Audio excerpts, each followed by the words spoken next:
We are on the air live from Adams Field. Friday Night Lights here on a cold, wet, rainy night. It's the Deerfield Warriors facing off against the Maine South Hawks. I'm Drew Weiner, joined alongside Brody Sheffrin. And Brody, Deerfield's dropped their last 3 out of 4, playing 11th ranked to the state, Maine South, and they need something to go right. Yeah, Maine South is they're on a 6-game winning streak. They lost to Brother Rice in the opening game, and they've been absolutely unstoppable ever since. The big question coming into this game for Maine South, who is going to start at quarterback? You got freshman starting quarterback Jack DeFilippis, injured his knee in week 1. He's questionable tonight. And then you got backup quarterback Constantine Coins, who's been absolutely fantastic this year for Maine South. We'll see what happens. Then for Deerfield, injuries are also a big deal because they are missing star tight end Jack Berger, and he's a big asset to this team. He arm injury, injured himself last week in the homecoming loss to Evanston as the Warriors are out on the field here. So we'll be back in about 15 minutes before the game for kickoff, and enjoy your senior night, enjoy your weekend, and enjoy the game. Deerfield and Maine South coming up soon.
So we have, we were speaking earlier about the availability of Jack DeFilippis. He is in uniform for warm-ups. That'll be interesting to watch. He's been out since week 1.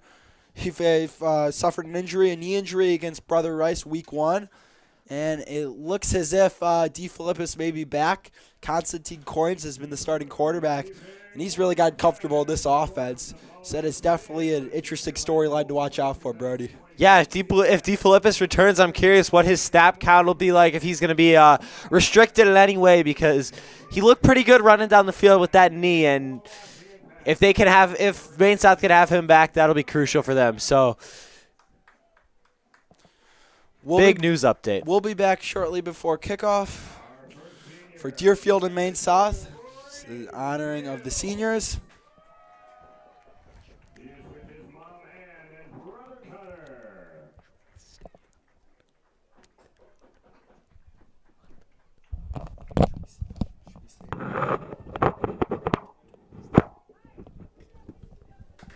Our next senior, number 3, Joey Schaefer, with his parents Sam and Ian Schaefer.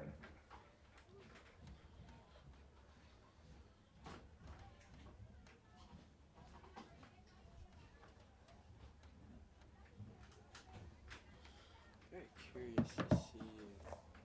I'm kind of surprised. Our next senior, number 9, Christopher Mauer, with his parents Christopher and Millie Mauer.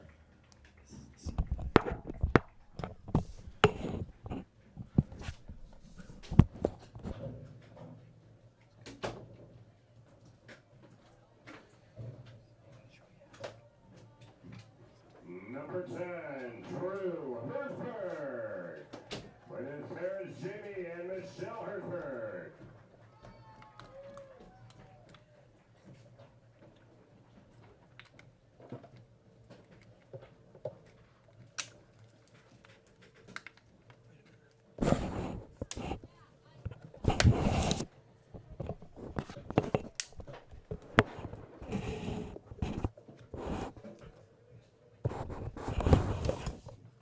Number 11, Jackson Herb,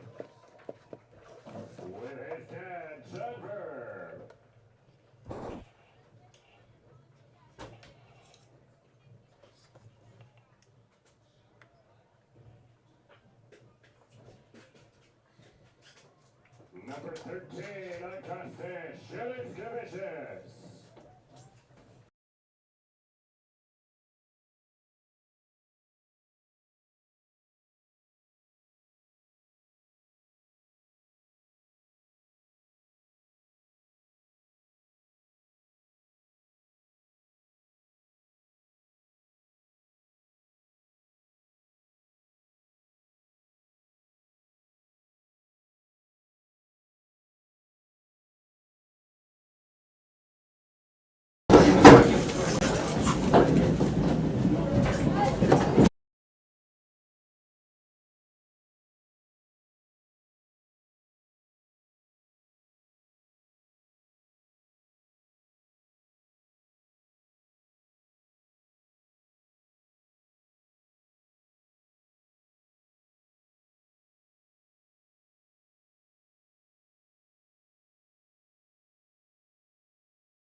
Senior night festivities just concluded here on Adams Field. Should be getting ready for kickoff in about 20 minutes. So team's got to get through their warm-up routine. You see Maine South starting to get loose on the right side of your screen, and Deerfield still doing their festivities, and they should be starting to get loose shortly. Expecting kickoff to be around 7:05, 7:10 p.m. We will be back for that.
Senior Grant Rocky.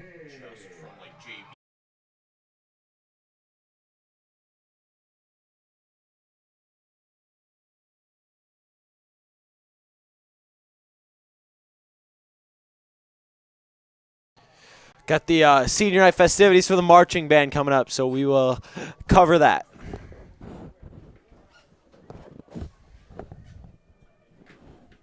As you see, look at the size of this Maine South team. Looks like they got over 70 guys in uniform for tonight's game. Yeah, that's going to be an interesting point of emphasis, the size of the team. Maine South has a lot more players, a lot bigger high school than Deerfield. But another thing we're going to be watching out for is At the line of scrimmage and the size at the line of scrimmage is Maine South is a far bigger team than Deerfield, and the trenches are going to be what's going to win the game for either team. With the weather, this is not the best weather to throw in. The rain's kind of slowed down, but the turf is still going to be wet. The ball is going to be slippery. So it's going to be interesting to see who could dominate the line of scrimmage of this game. And if you look on paper and you look at the size of these two teams, it's pretty easy to say Maine South, but Deerfield's got some fights, so it'll be interesting to see what happens. Yeah, for sure. Maine South is definitely the overwhelming favorite in this one, but I mean, they're ranked number 11. Deerfield's ranked number 127. But this is a game, Deerfield's got a lot less to win, but a lot more to lose. If Deerfield loses this game, they're going to be on the brink of elimination next week as they play their final game against New Trier. Yeah, I think for Deerfield and Coach Winecki, I think all week you have to instill the faith of belief. The belief that you could win this game, belief that you could compete against a team like Maine South.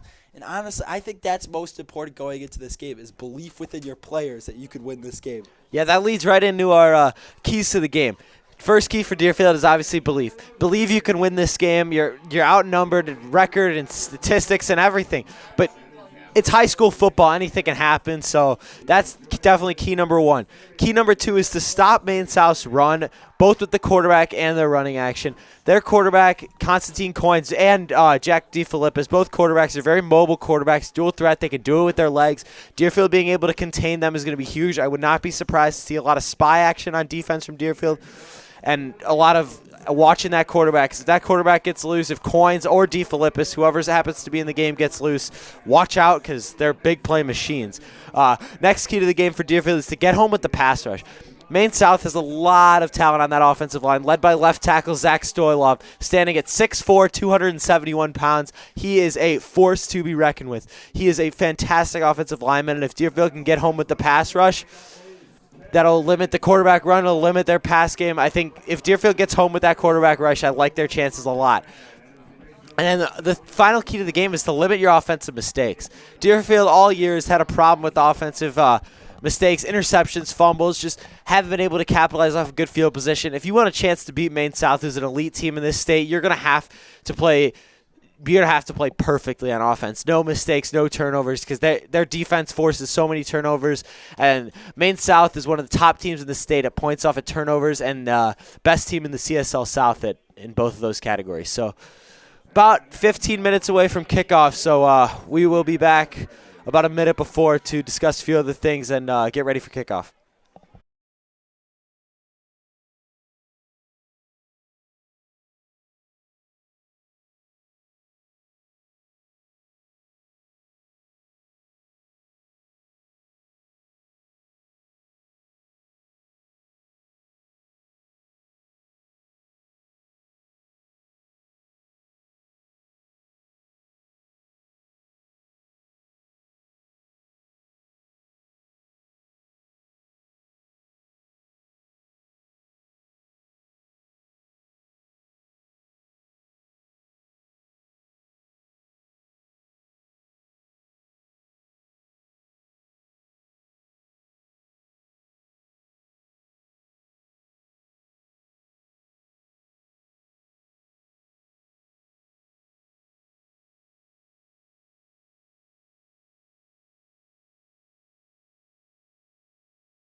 We're back here, just about to be under 6 minutes until the start of this ball game.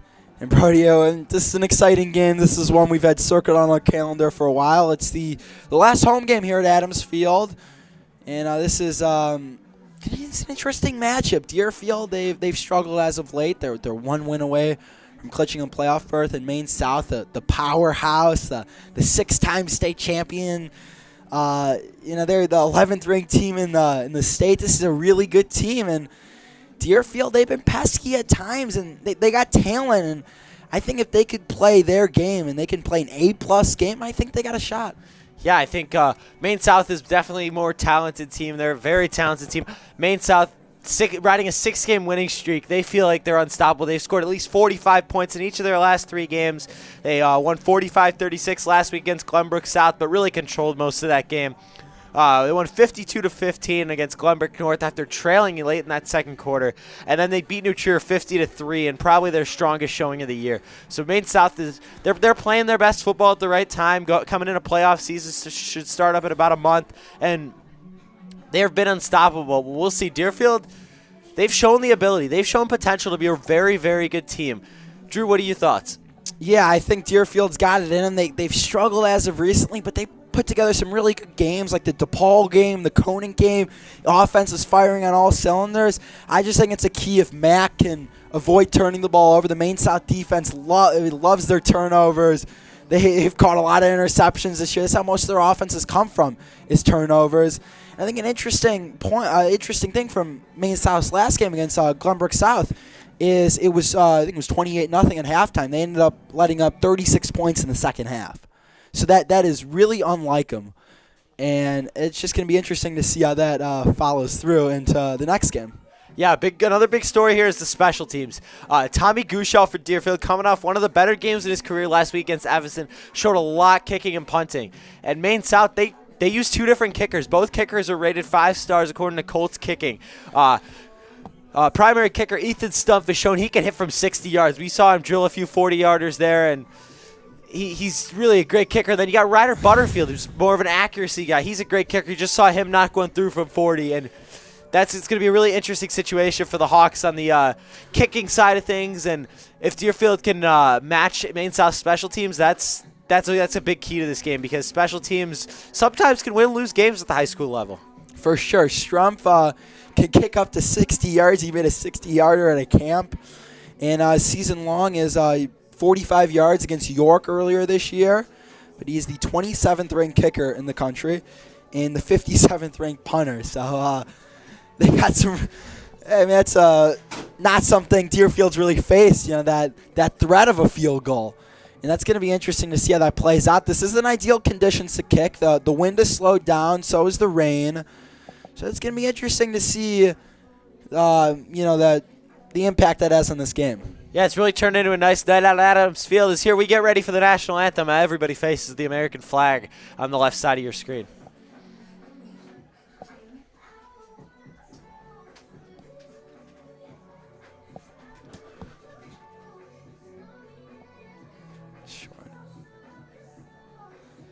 So we just saw Strumpf was short from, it looked like about 45. So, I mean, this isn't the ideal kicking conditions. You got wet, cold, and can be windy.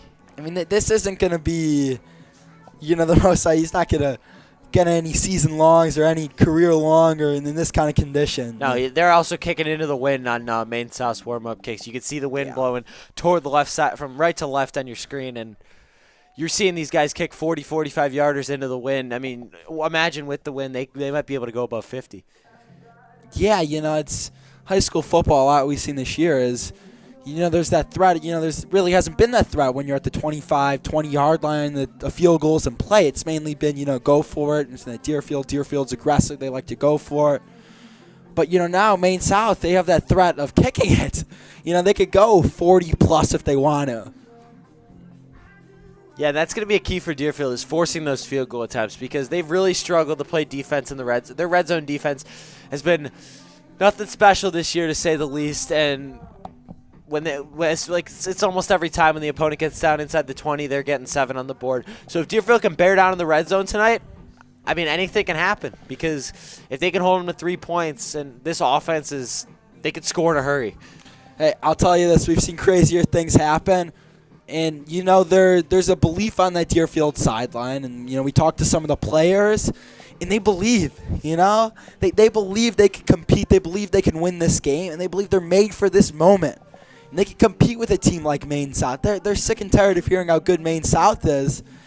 And they want that respect, and they want that playoff berth. And this is a great opportunity to pick up, honestly, a program-changing, could be a program-altering win on senior day and clinching a playoff berth heading into the last week of the season. Yeah, for sure. Deerfield, they've been on the brink of a playoff for the last couple weeks. Suffered a really couple of just tough losses this year. The first one of which being at Rolling Meadows, the second one of which being at Evanston last week that we were on the call for. Just heartbreaking on homecoming weekend, taking a 32-25 loss. Just felt like that game, we were so close. I mean, Drew, what do you got about that game? Yeah, it was a tough game. We had 2 late possessions with a chance to go and tie the game. Jones threw 2 interceptions. Not his fault. One, there was a missed block, and the ball was tipped, and the defender actually tipped it up to himself, and another one went off the hands of an injured Jack Berger and into the hands of a Wildcat defender, and it was just unlucky. It didn't feel like Deerfield was clicking altogether as a group. It felt like it was really up and down, and it wasn't fluid. And they had their opportunities. Their defense forced turnovers, gave them chances. Yeah. At the end of the day, they fell just short. If the Warriors want any chance tonight to make this thing a game, they're going to have to be fluid on the offensive end. All right, here we go for the national anthem.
Great job by the band there on a tremendous rendition of the Star Spangled Banner.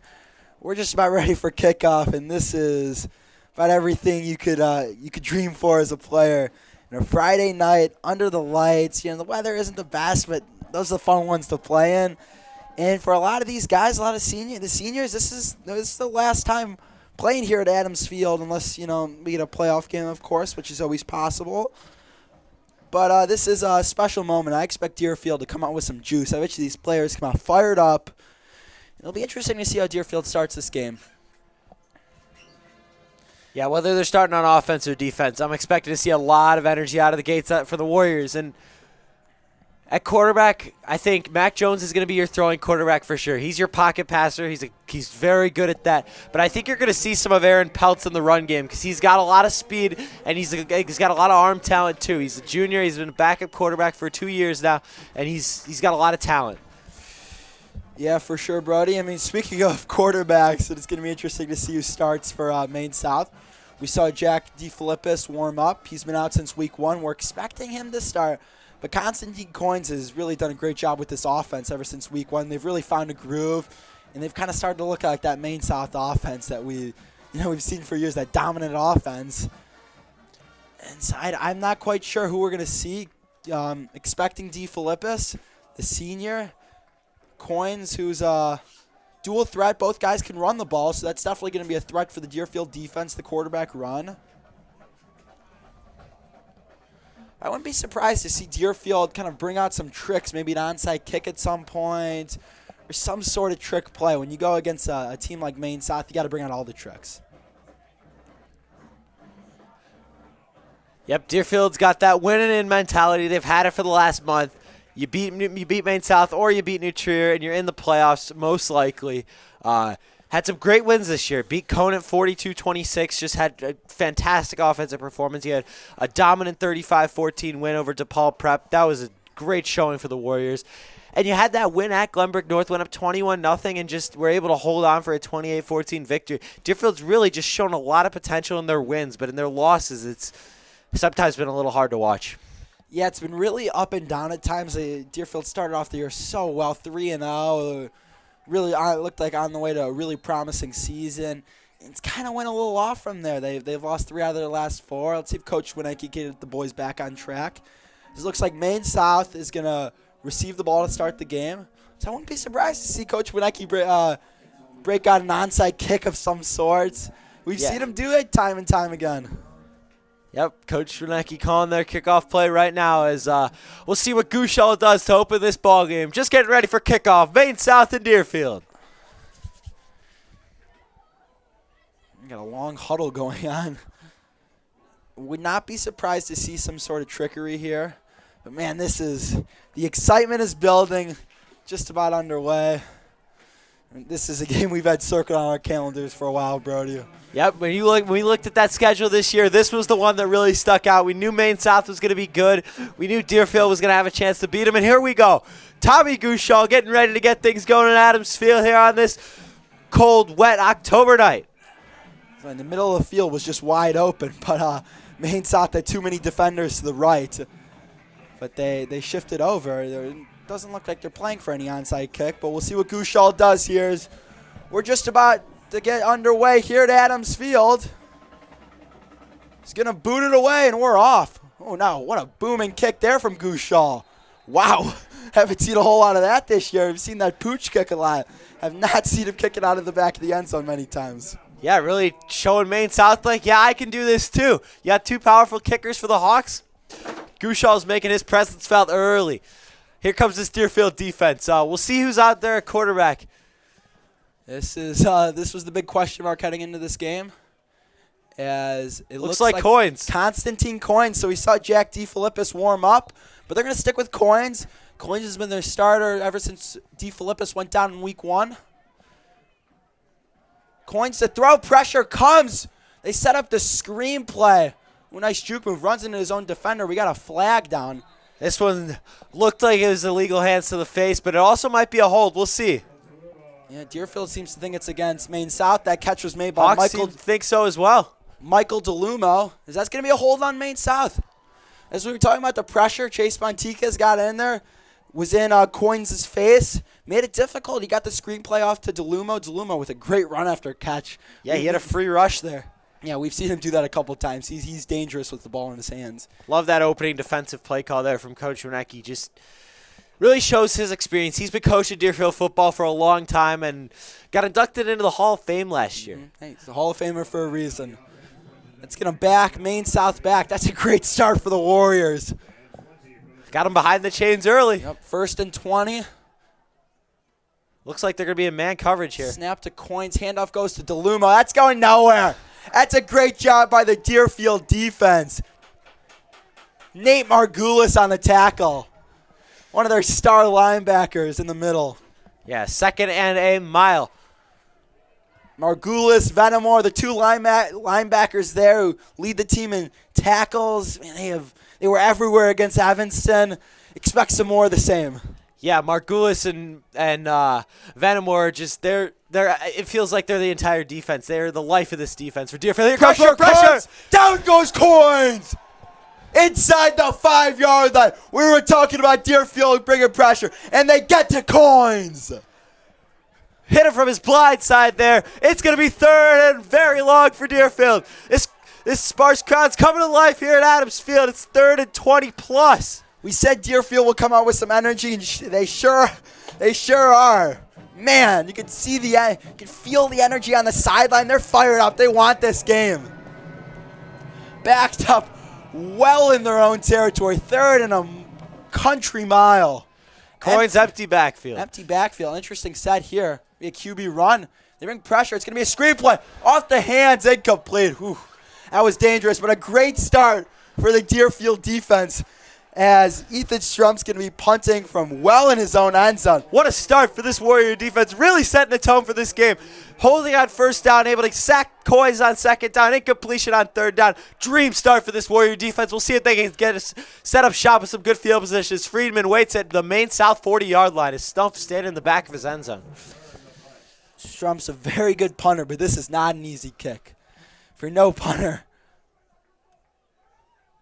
Ooh, they almost got in there. A short kick, though.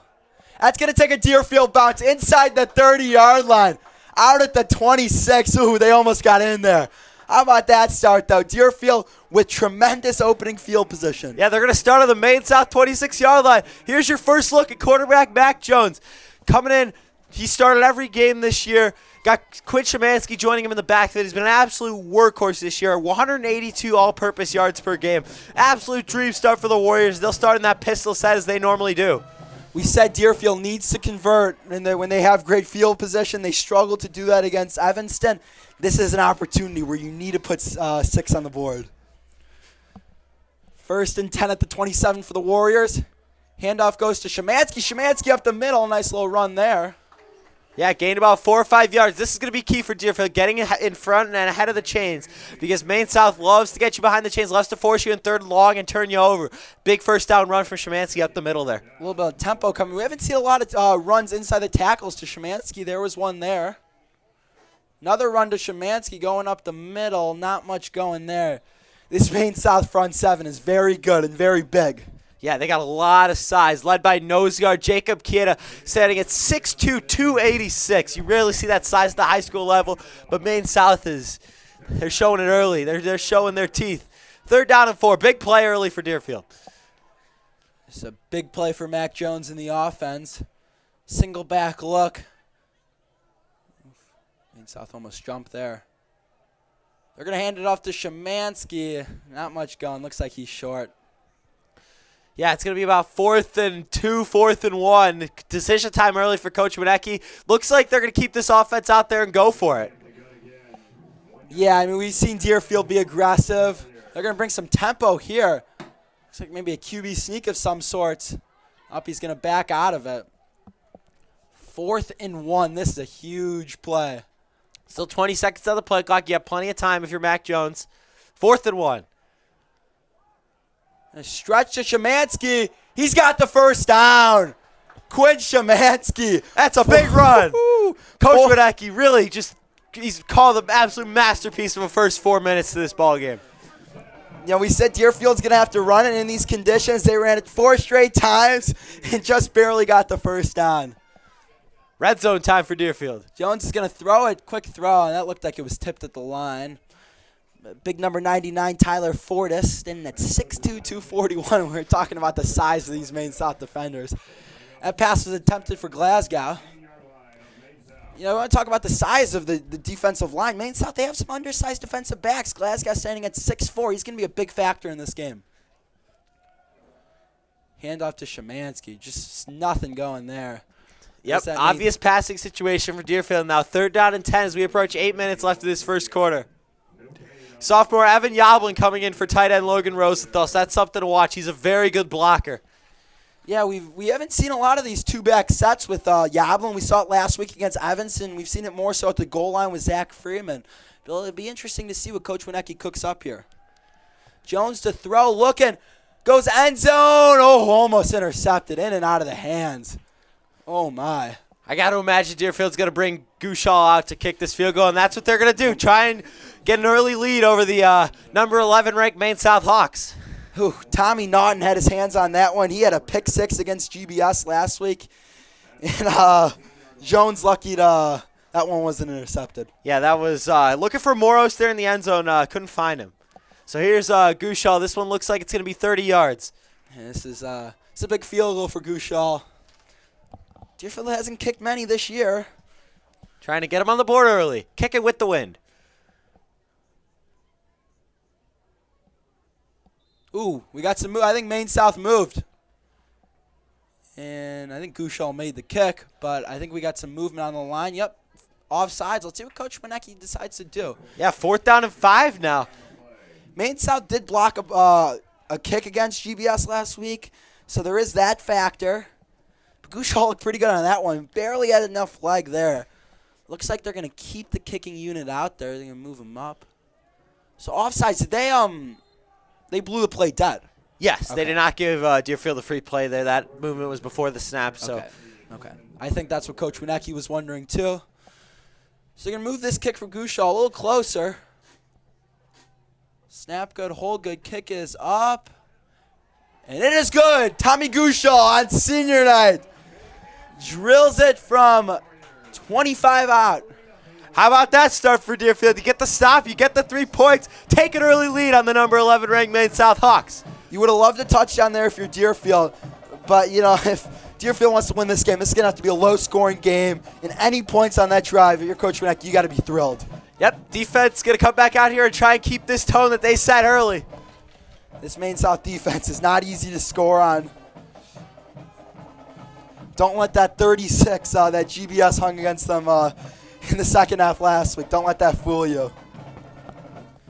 Besides that, this defense has been rock solid, allowing 15 points to Glenbrook North, 3 points to New Trier, and 7 to Friend. This is an elite defense and one of the best in the state. Yep, we'll see what Gouchal likes to do here. Last time he kicked it out of the back of the end zone for a touchback. We'll see if they go with the pooch or try and boot this one deep again.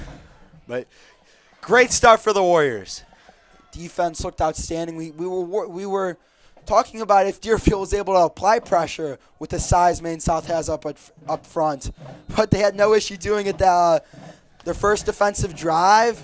And let's see what Maine South and Constantine Coins has to respond with. It'll be interesting to see if maybe they want to run 2 quarterbacks, bring in DeFlippis at some point. DeFlippis.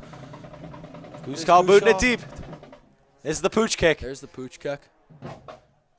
Caught at the 25 field. About the 34. Return by Anthony Capicius. I think that's smart if you're Deerfield. You want to get it out of Maine South's playmakers' hands. They have Evan Agosto, all conference. He returns their kicks. He's a dynamic playmaker. And when he's the ball is in his hands, you just hold your breath. And I think that's smart from Coach Winecki. Yeah, he had a couple of touchdowns last week against Glenbrook South. Agosto did. He is just all over the place, just an all-around great receiver. And he's got a lot of stickers on his helmet. And similar to Ohio State, Maine South likes to give their players helmet stickers when they do good things for their team. Coins back out there. Coins looking to throw. Pressure comes. He loses the ball. The ball's on the ground. Deerfield's got it. Deerfield recovers the fumble. Oh my goodness. This defense has been absolutely everywhere today for the Warriors. What a start for the Deerfield defense. It looked like Nathan Margulis, the linebacker, forced that fumble. Junior linebacker Nathan Margulis has been absolutely fantastic in these last couple games for the Warriors. What a start on Adams Field on senior night. I mean, if you're Coach Radecki, could you ask for any more out of this defense? Maybe a defensive touchdown at this point. This is an incredible showing. Who expected this? Wow. So back out here is the Deerfield offense. Another two-back set. Yablin and Shemansky. The 39-yard line, and we got a whistle. Looks like some movement by that Deerfield offense.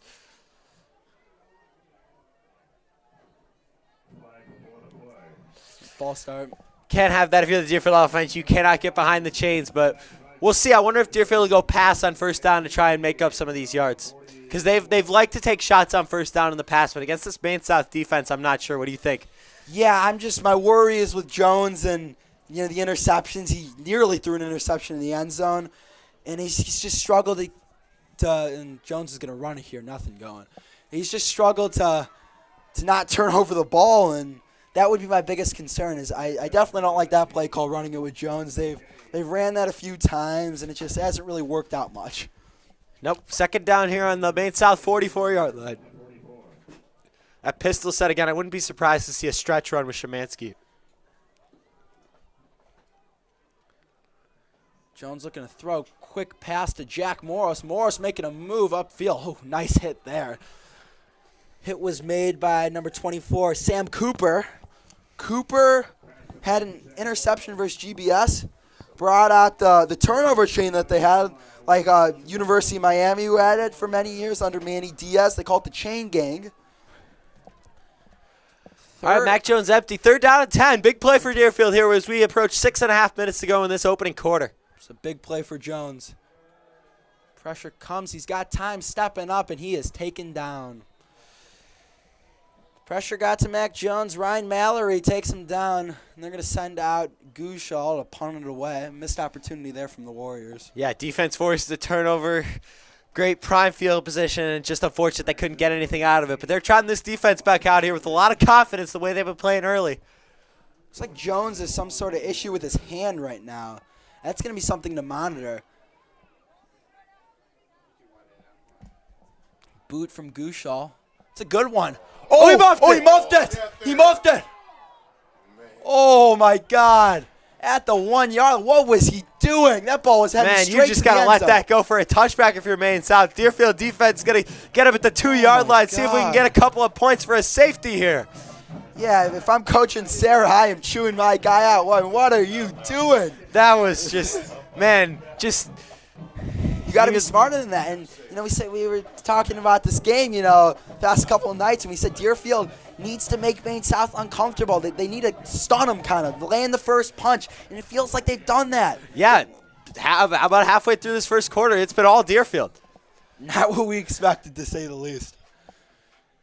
Coins in the offense back out there. Handoff goes, and they'll get it up across 5-yard line. That handoff went to Michael DeLumo. Yeah, DeLumo's really a power back, 192-pound power back.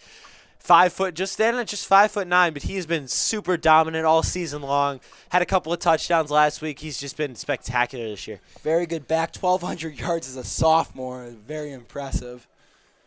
DeLumo can do it all. Great pass catching back.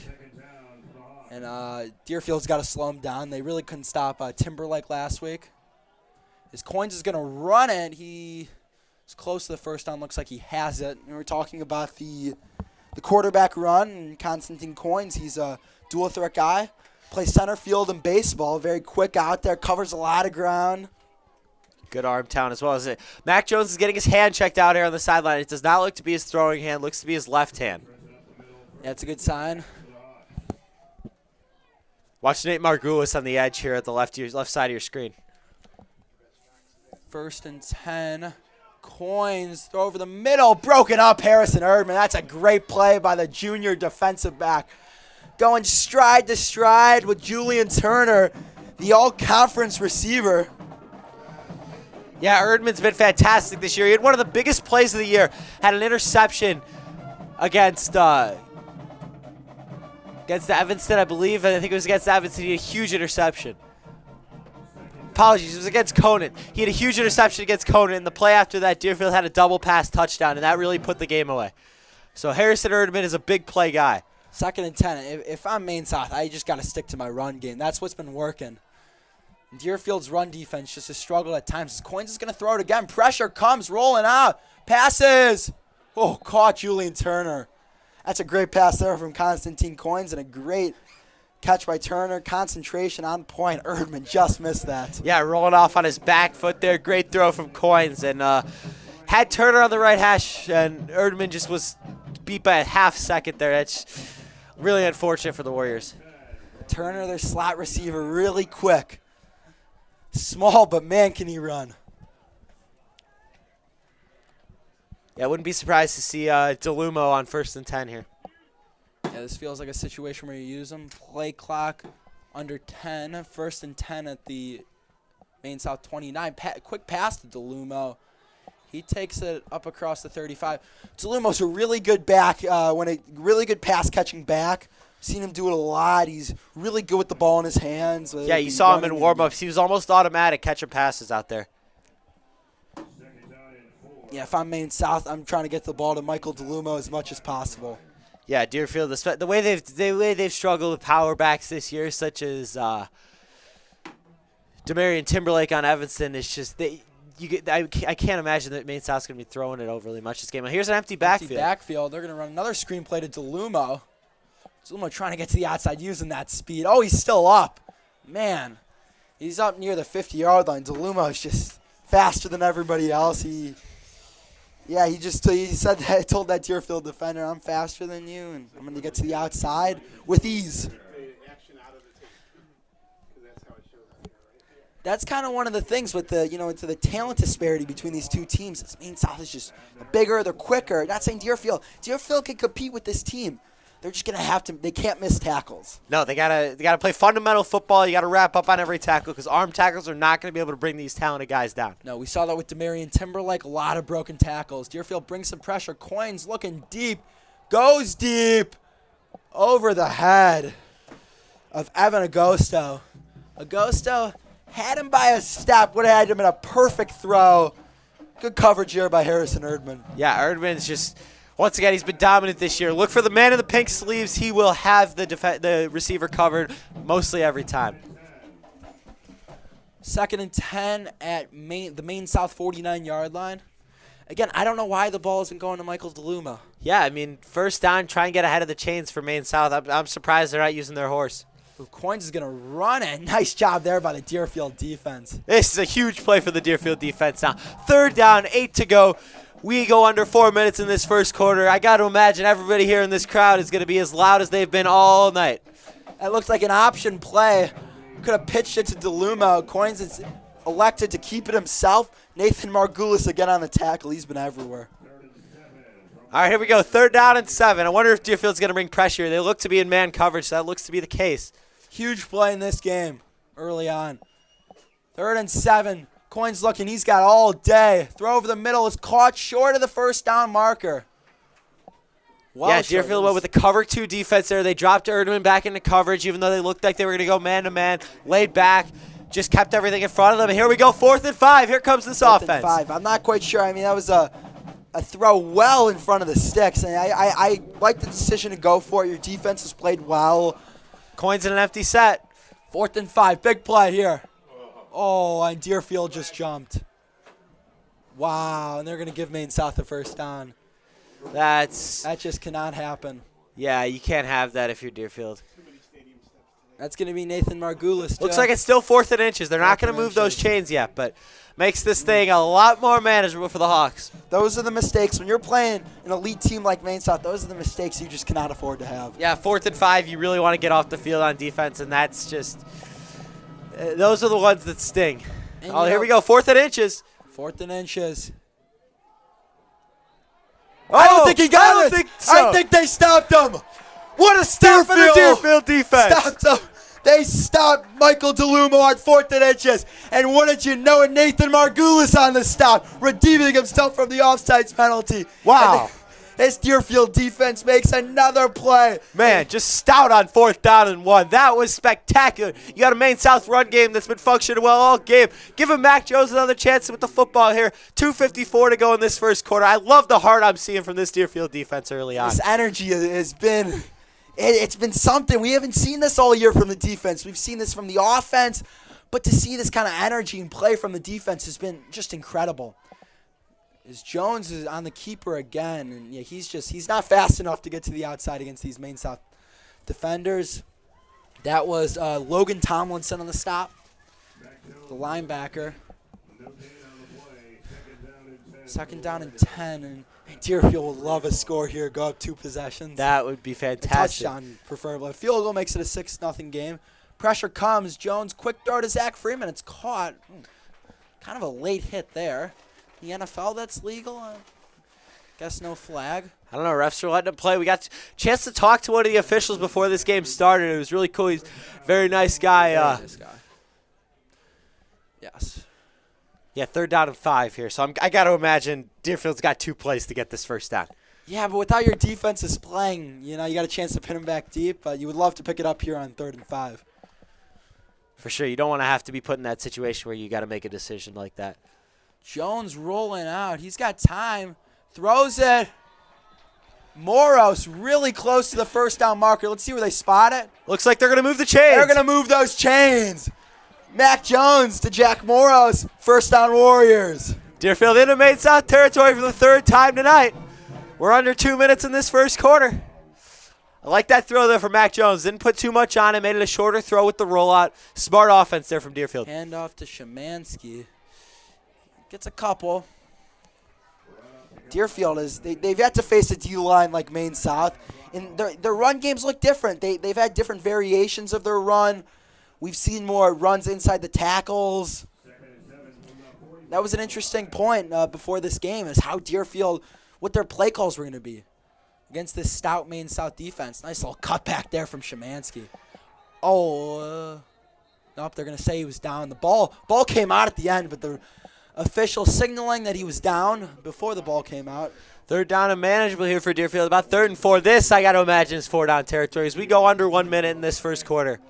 Wouldn't be surprised to see a run to Szymanski here and test your luck on 4th down. Yeah, I agree. I think this is a situation where you got 2 plays at it. Freeman in motion. Jones is looking to throw. Sets up a screenplay for Szymanski. Szymanski close to the 1st down marker. I think he's just short. It's real close. We'll see where they mark him. Looks like they're going to mark him a yard short. Deerfield has the opportunity to run the first quarter out, give themselves a little more time to make this decision. 4th down and 1 on the Maine South 38. I tried draw him off here. It doesn't look like they're going to do that. It looks like they're just going to take this to the end of the first quarter. Coach Wienecke's going to talk this over. What a quarter for Deerfield. I mean, leading 3-0 with the ball. That absolutely outstanding defense played by the Warriors here tonight. You cannot ask for much more. Just a tremendous start defensively for the Warriors. And the offense hasn't been stellar, but they've done the job. And Deerfield leads 3-0 after 1. We'll be back shortly. 15 seconds.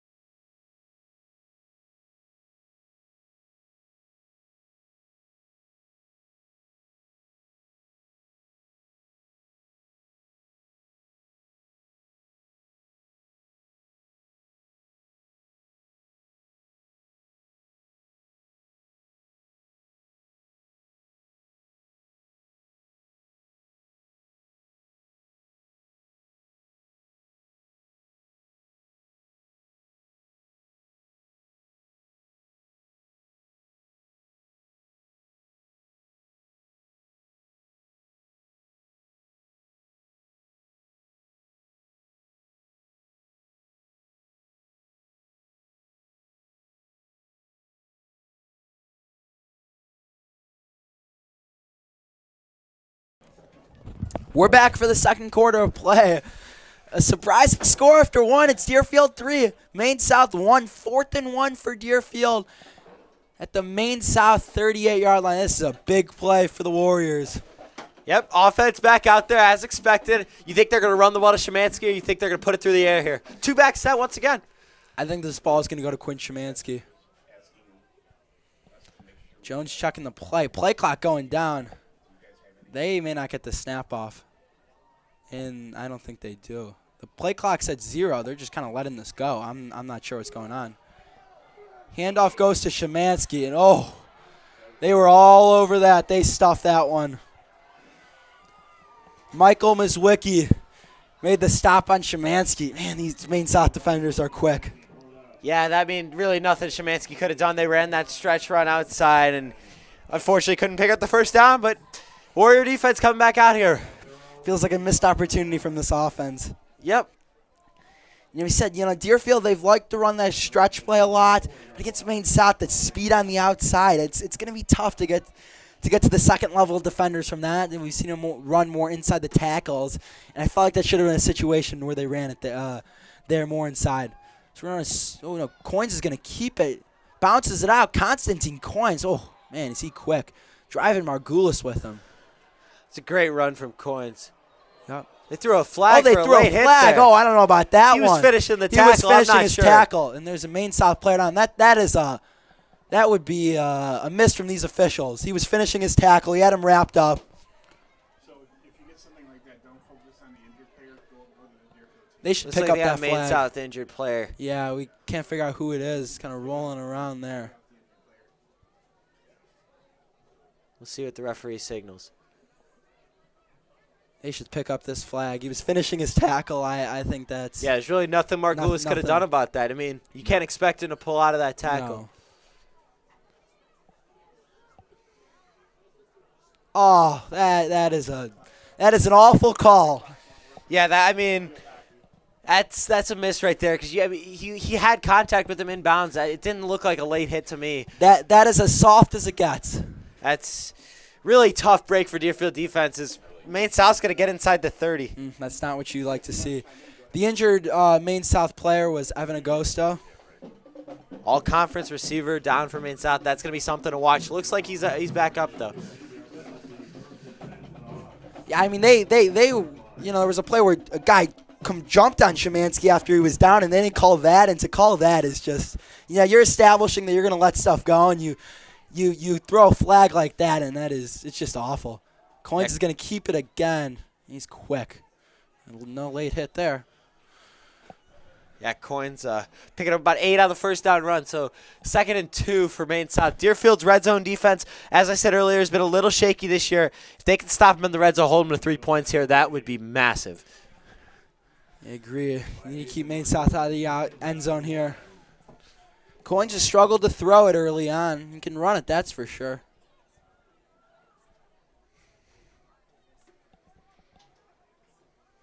Now he's going to throw it. The quick throw's dropped. Wow. Looked like that Turner. was Julian Turner, the all-conference receiver. You don't expect a drop out of him. No, he's been sure-handed. He's made some really nice catches this year in all the games. He's very big touchdown guy, big target, and just couldn't haul that one in. Looked like he had some space after that one. That's a big drop there. 3rd and 1. This is probably 4-down territory if you don't get it here. You'd think so. We'll see what they like to go with here. I wouldn't be surprised if it goes right back to DeLuma. Yeah, you would imagine. Coins rolling out. He's going to throw it. End zone. Incomplete. All right, 4th down and 1. We'll see what Maine South decides to do here. They got a very good kicker in Ethan Stump, but they also got a really good run game with Coins and DeLumo. Looks like they're going to keep the offense out there. I'm going to be honest. I have not quite understood these Maine South these play calls, shortening up the field there. I just hand it off to your back DeLumo and let him get you a yard. Here we go, 4th down and 1 on the Deerfield 12. Coins by himself in the backfield. Empty backfield. I'm kind of confused, to be honest. They might be trying to draw Deerfield off sides. This play clock leaks under 10. Could be a QB run here.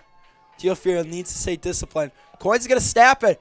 Quick throw is caught. 1st down.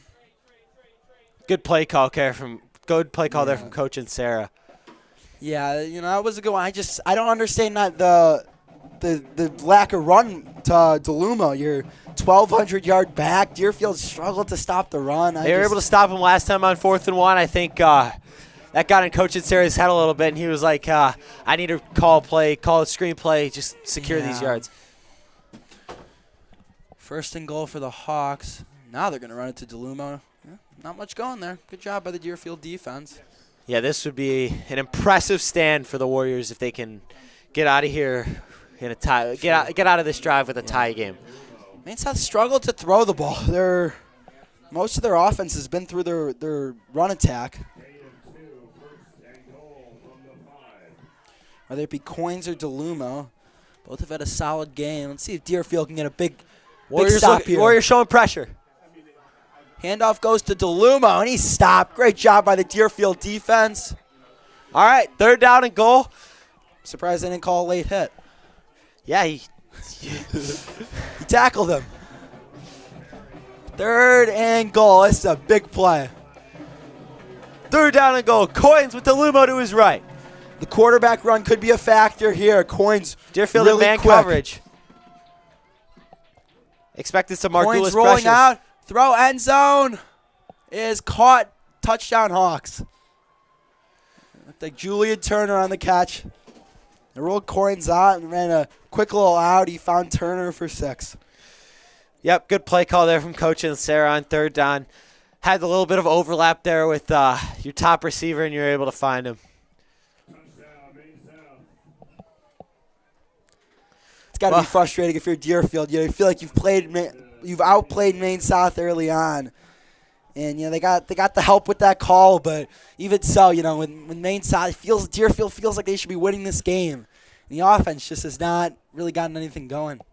Not at all. You hate to see it if you're Deerfield. Strump's extra point is up, and it is perfect. Yeah, he's not going to miss many of those. Well, we'll see what Mac Jones can do to respond here. Deerfield trailing 7-3 to Maine South's defense has been pretty outstanding early on. They've slowed Deerfield down a lot. So I'm expecting a touchback on this kickoff here from Maine South because that stuff's got a leg. Yeah, we were watching some of the highlights of this Maine South team, and we saw some boots to the back of the end zone. 7-3 Maine South, 9:25 left. Overall, though, if you're Deerfield, Coach Wadecki, you got to be pleased with where the game's at. Of course, you feel like you could be winning this game, but at the same time, you are hanging around with one of the best teams in the state, and that's really all you could ask for. Yeah, for sure. I mean, if you're Coach Wadecki and you came into this game wanting your players to believe, and I think you've got that belief. It's here. For sure. They've switched it up on the kickoff unit sometimes. Looks like it is going to be Ryder Butterfield, their other star kicker, the lefty. He can really boot it too. He is ranked as a 5-star kicker by Coles Kicking. I mean, they got 2 5-star guys. I mean, the kicker position. I mean, how rare is that? You got that on IMG Modern Day, not at a school here in Illinois. Yeah, you got a lot of kicker problems that we've seen for Deerfield. Like Evanston's kicking problem last week was very substantial, and the Maine South's got 2 of them. I mean, Evanston would die to have 2 kickers like Maine South does. Yeah, I mean, let alone 1. For sure. See what he does here. Set to boot it away. It's Butterfield's boot. Jeez. That is a booming kick out of the back of the end zone. I mean, we've watched a lot of high school football this year. We have not seen a lot of kicks like those. Nope. Here comes the Deerfield offense trying to reset this tone. His offensive coordinator, Sheldon, is talking to him right now. What do you think he's saying in the huddle, Drew? I think he's just saying this is one of those drives where this is a character-building drive. You need to show character. You need to fight. Haven't really been able to get much going. You got to battle here. And hopefully, you could put some points on the board, get in the end zone. Jones empty on 1st down. Shabansky in motion. Shabansky in motion.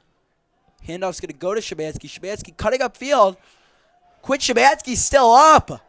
Shabansky with the 1st down across the 30-yard line. Nice run there, Quinn Shabansky. Where you're starting to move. I like it. If you get this run game going, that'll really free up your pass game because Maine South will start to load the box. The more Shabansky gets free, and it'll get your receivers in one-on-one coverage. 1st and 10. It's going to be a pitch to Shabansky. He dives forward and maybe got back to the line of scrimmage. Yeah, be lucky to get back to the line of scrimmage there. Really just nothing doing. pitched it back he about gained 5 yards from where he caught it, but just pitched it too far back. So Yeah, you're putting yourself in a deficit when you're making yourself get those extra 4 or 5 yards against a defense like this. Jones looking to throw, pump fakes, rolls out, and throws it to Zach Freeman, who was not looking. looked like he had Glasgow on the right side there. Yeah, this Deerfield passing attack just has not been sharp so far. Nope, 3rd down and long. I got to imagine they're throwing it here. This is where you need Mac to step up and make a big throw. Yeah, you're Mac in his second year starting. You know, there's been a lot of ups and downs in his junior year. You know, he's put up a lot of big numbers, but the interceptions have been the kind of negative part of this season. Here's a big 3rd and 11. Maine South gets a pressure. Jones throw over the middle is caught. Glasgow, that's going to be We'll see where they spot right, it. right at the marker. Looks like they're going to give him the 1st down. Let's see the spot. 1st down, Official Deerfield. signaling. 1st down, Deerfield. How about that? Mac Jones making a throw right as That you was s- a big, Yep. big throw for Jones to He Glasgow. said he needed that.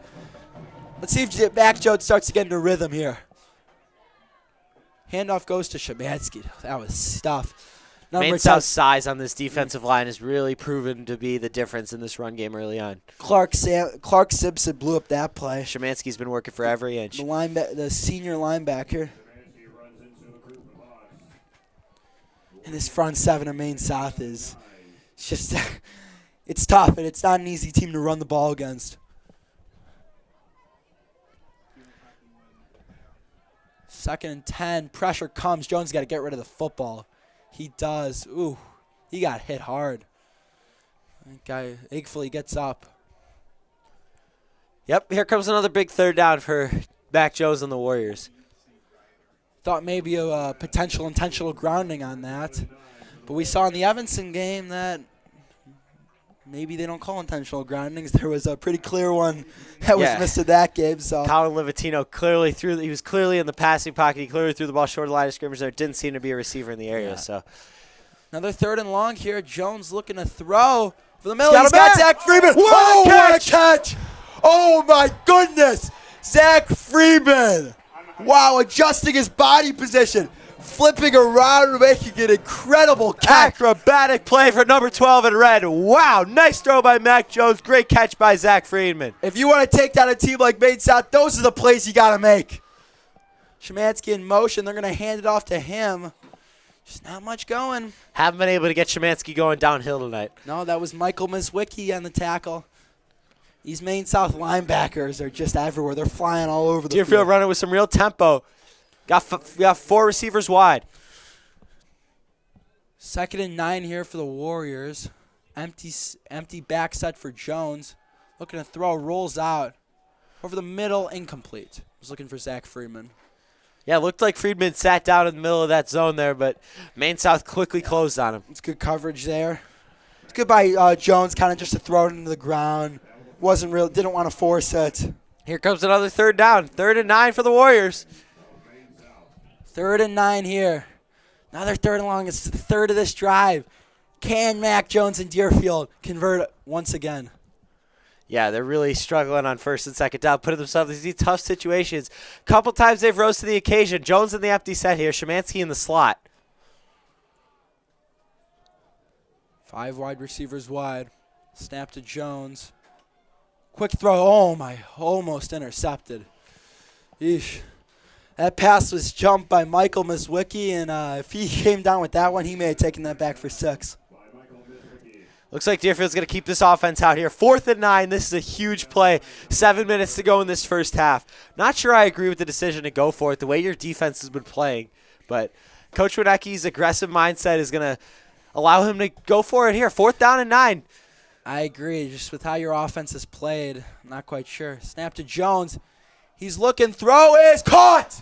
1st down. Hunter Glasgow. Well, Brody, we were wrong, and I could not be happier. Mac Jones continues to make these big throws on Wow. 3rd and 10, 3rd and 11, and now 4th and 9 to move the chains for the Warriors. Stressful drive for Deerfield, but they are moving. Hasn't looked pretty on 1st and 2nd down, but all that matters is he's got the job done. That's why Winecki's in the Hall of Fame and not me. Yep, that's why we are commentating this game. Handoff to Szymanski, cutting up field. Man, these Maine South defenders are just everywhere. Yeah, Szymanski likes to run downhill, and it looks like Maine South is creating mountains for number 24 out there. That was big number 99, Tyler Fortis on the tackle. He was fired up after that play, rightfully so. Man, the way they get off the ball is just something. Two-back set here for Jones. Play action, looking. Throw over the middle. There was some sort of miscommunication there. Yeah, Jones looked like he wanted Friedman deep. Yeah, Friedman just stopped on that route. Didn't look like. Yeah, and it passed nearly intercepted again. Another 3rd and long for the Warriors. Man, first and second down looked about as ugly as it gets. And here we go, 3rd down. Mac Jones is turning into Tom Brady here. We'll see. Got Yoblin to his right, Szymanski in the slot. Something to watch here. 2 running backs out here, one in the slot, one to Jones' right. Snap to Jones. Pressure comes. Ooh, he's got to get rid of the ball. Flushing out. Jones has got to throw this. Lofts it downfield. Incomplete. No flags. Looking for pass interference here. Be about a 48-yard field goal. I doubt they're going to kick this thing. Here we go. 4th and 10 once again. Once again, yeah, I like the no call there. Wasn't really any contact. Bringing in backup tight end Logan Rosenthal. You had Berger leave the game last game with an injury on the final play of the game. That was really unfortunate. Hit off his hands, was intercepted. But here comes Logan Rosenthal in for Berger. See if he can Rosenthal make something happen. Hasn't played a whole lot. Yeah, he's replacing the injured Jack Berger, who's in a sling currently. All right, here we go. 4th and 10 again. Here we go. Empty backfield. Snap to Jones. He's got time. Oh, and his receiver slipped. Incomplete. Turnover on downs. He was looking for Hunter Glasgow. He slipped. Looked like he had him on the route. Just Glasgow unfortunately fell over. That's unfortunate. But Deerfield was able to somewhat flip this field, so Coins in the offense will have to go 70 yards. But just really unfortunate for Deerfield. You convert on 3rd down 3 times, 4th down once, and end up with a goose egg on the board. So 6:13 to go in this first half. We'll see if the Warriors can hold Maine South's offense at bay. Deerfield just has not done a good job staying ahead of the chains. A lot of 3rd and longs. Here's a little screen pass to DeLumo. Yeah, that was wide open there. They've ran a lot of plays. Oh, they're going to call another late hit. Oh, that just cannot happen. Man, you got to be more disciplined if you're Deerfield. You can't. Those are the penalties that we said you couldn't have going into this game, and we've had a couple of them, and they're really killing Deerfield. That's unfortunate. Man, not sure who that one was on, but yeah, I kind of looked away, and then I saw DeLumo on the ground and a flag in the air. Yeah, you can't be making those mistakes if you're Deerfield. The first one was egregious. I think that one was the right call. Yep, that was for sure the right call, without a doubt. Yeah, I mean, Coins in the offense really hasn't been able to throw it downfield. It's been a lot of these intermediate, passing plays, the screen plays. Deerfield bringing some pressure. Here's a deep ball. Incomplete. Good coverage there from Jonah Belden. Yeah, Coins off his back foot. Impressive that he was able to get it there, but it fell short. Yeah, that's that baseball arm talent right there. Yeah, it kind of looked like a center fielder slinging that one into home plate, trying to cut down a runner at home.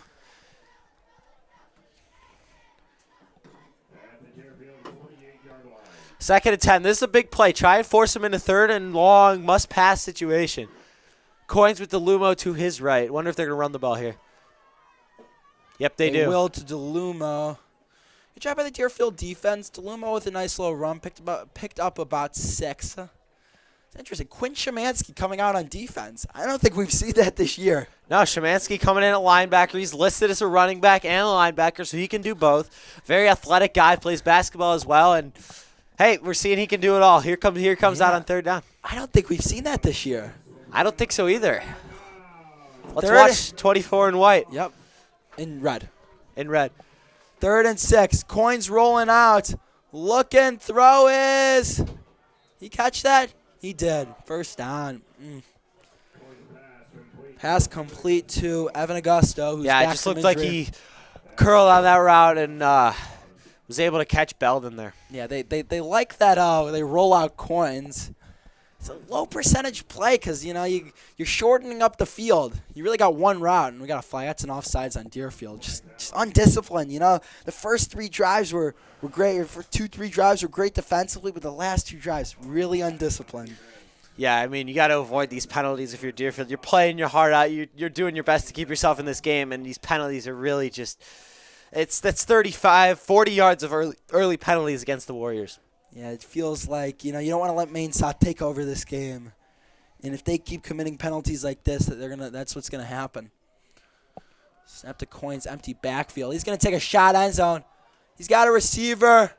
It is no signal yet. Touchdown, Maine South. They threw a flag. That's going to be pass interference. Wow, what a catch. What a ball there. Yeah, great throw from Coins, and that's the Maine South offense we thought we were going to see tonight. Yeah, I believe that was Julian Turner, his second touchdown of the game. Man, that's killer for Deerfield. Just like that, it feels like, you had control of this game. Feel it slipping. You need a response. Yeah. Wow. Maine South came last 2 offensive possessions. It just really showed why they're number 11 in the state. Yeah, they showed Maine South. They showed Deerfield who they really were, and tough. Yeah, Deerfield. This is one of those games where you would have liked to hang with them for a little longer, but it's still a lot of time left. Deerfield gets the ball coming out of the locker room, so yeah, you definitely need a score here, and you got to get ahead of the chains. Yeah, you cannot continue to be 3rd and long every down. Because Maine South's defense is not going to keep letting you convert on these 3rd downs. They've learned their lesson. Yeah. 14-3 Maine South. I feel like it was just 3-0 Deerfield a second ago, but this is what Maine South will do to you. Yep, they score, and they score in a hurry, man. And we said Deerfield cannot make mistakes, and they have to play perfect football. And they did that early on, but, after past 2 drives, just a lot of mistakes. And that's what Maine South does. They take advantage of every single mistake that you make. The mistake-riddled Warriors have fueled 2 Maine South touchdowns, and it is 14-3 Hawks with 4:52 left to play in the second quarter. Ryder Butterfield to kick it off. He booted it out of the back of the end zone last time. Yeah, maybe Deerfield can get a break and get a big kick return here if they let Friedman or Glasgow get a chance with the ball in their hands. Unlikely. Highly unlikely. Butterfield's kick. Get a chance. See ya. He's going to let that go. Smart decision there by Hunter Glasgow. All right, Mac Jones in this offense coming back out there. You need a score here. Yep. Got to set the tone on first down. That's been the key. Deerfield's really struggled on first down to get anything going. And if they could get something going here on first down this drive, I think that'll put them in a good position to get points. I think this is a situation where you need to break out some sort of trick play, get some sort of momentum, because you're struggling to move against this stout Maine South defense. Yeah, this is where you reach deep into the playbook and find something to spark this offense. Jones is going to keep it. Fooled the Maine South defenders. He's thrown down. Gain of about 4 there, not bad. Keeping yourself on schedule. Yeah, play call worked. It's just you get worried when you're putting your quarterback like that. He's going to take a hit like that against one of these big defenders. Deerfield look like they have numbers on the bottom of your screen. Handoff to Szymanski, and that's just going nowhere. Once again, obvious passing situations on 3rd down. Definitely not creative like we were calling for. Mizwicki on the tackle. He's been all over the place this game. Yeah, I'd like to see Deerfield get some more tempo going. They're trying to move. It's just hard when you're not getting positive plays on the offensive end. Yeah. Jones empty on 3rd. 3rd and 3. Need to convert here if you're the Warriors. Szymanski in motion. Jones on the keeper. That's really close. Let's see where they spot him. Looks like they're going to spot him a tad short. Nope, they're going to give him the first down. Wow, they moved the chains. That is a big play for Deerfield. Get that first down, and you are off and running from there. This is hopefully Deerfield can take advantage because that was huge. That was a very close call. Yeah, it's a big conversion there. Got that first down by the skin of their teeth. Jones is going to pitch it out to Yablin. There's a flag.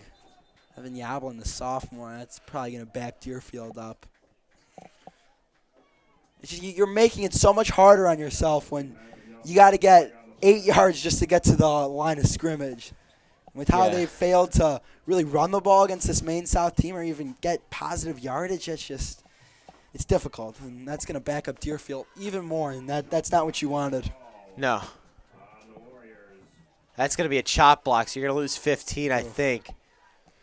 And not keep pleading with the refs, but that will not change anything. That is not what you want if you're Deerfield. Yes. Deerfield is dominated with penalties. A lot of personal fouls. I'm curious to see the penalty numbers from each team.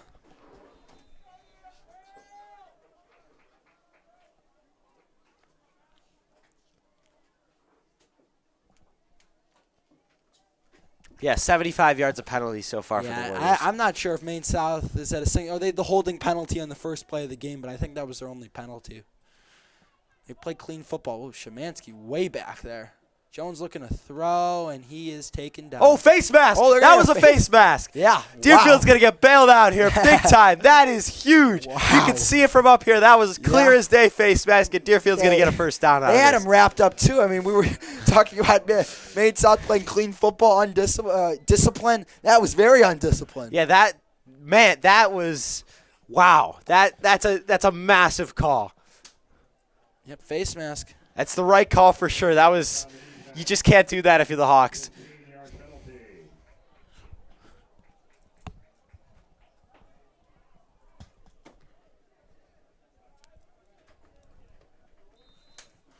So that's going to be a first down for the Warriors right after the chop block.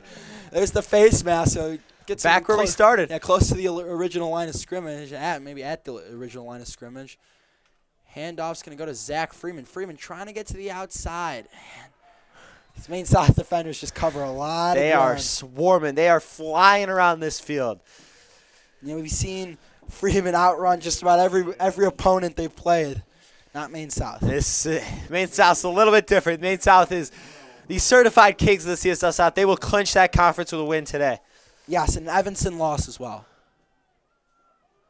Jones rolling out, just heaves it out of bounds. Yeah, Maine South, they're a powerhouse. They're 6-time state champion. They got some NFL greats like the late great Dave Butts, who won 2 Super Bowls for the Washington Redskins. Played college football at Purdue, similarly to Deerfield NFL star Charlie Jones, who is balling out with the Bengals. He's been great. IR now, but he had a punt return touchdown a couple of weeks ago. It's good to see him doing his thing in the NFL. Another 3rd and long for the Warriors. 2:32 to go. If you got to get into the halftime 14-3 at the worst. Yeah, I Because agree. if Maine South goes out and scores another touchdown, that'll just really put this thing out of reach. But we'll see what happens. Jones looking. It looked like a screenplay wasn't there, and he's just going to heave it away. Yeah, it looked like they were trying to set up a screenplay, but there just was nothing there. I don't know if there was some sort of miscommunication or Maine South was just all over it. As we see number 73, Gavin Myers, retrieve the ball. Yeah, it looks like the clock's running, which is interesting with 2:18 to go. Yeah, I'm not sure why it's running. Oh, we got a penalty. We got a penalty. I'm not sure what Looks like it's going to be declined. I think that one was on Yeah, Deerfield. probably. Not sure why the clock's running. Maybe though. an eligible man downfield. You know, the screenplays. Maybe there's an RPO of some sort. Not sure why the clock's been running. You know, we've seen a lot of punts from Deerfield where Gushall is not nearly as far back. It's a decent little punt there. He's going to return it. Well, he's got some space. Up across the 40-yard line. Across the 30. He's still up inside the 25-yard line. That was Tommy Naughton. That's a On big the punt return. return there. Deerfield looked like they had him swarmed, and maybe they thought it was a fair catch. I'm not sure, but that was a disaster. It's just been a disaster of a second quarter for Deerfield. Hopefully they could get a defensive stop and hold them into the half, but Yeah. it's been rough. It's been a very rough second quarter, and you feel the game starting to slip away from the Warriors. And Maine South kind of just asserting their dominance. And, I mean, as you would expect, you know, as the 11th ranked team in the state. And Deerfield's a talented team, but they're just not on that level, and they don't have that size up front. Yeah, that first quarter they showed a lot. That Deerfield team showed a lot of heart especially in the defensive end. And now it's just they look like they need something injected in them for the second half. Coach Winecki talking with the refs. Weird kind of sequence there. It looked like the players almost stopped. I don't know if there was a whistle blown or. But it's going to be 1:36 left with Maine South having the ball at the Deerfield 24-yard line. Let's see if there's anything called. Or are we just going to start play?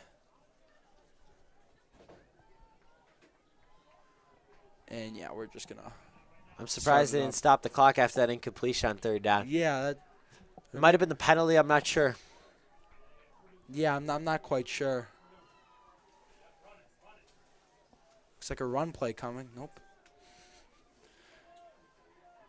We overheard the coaches say run, so.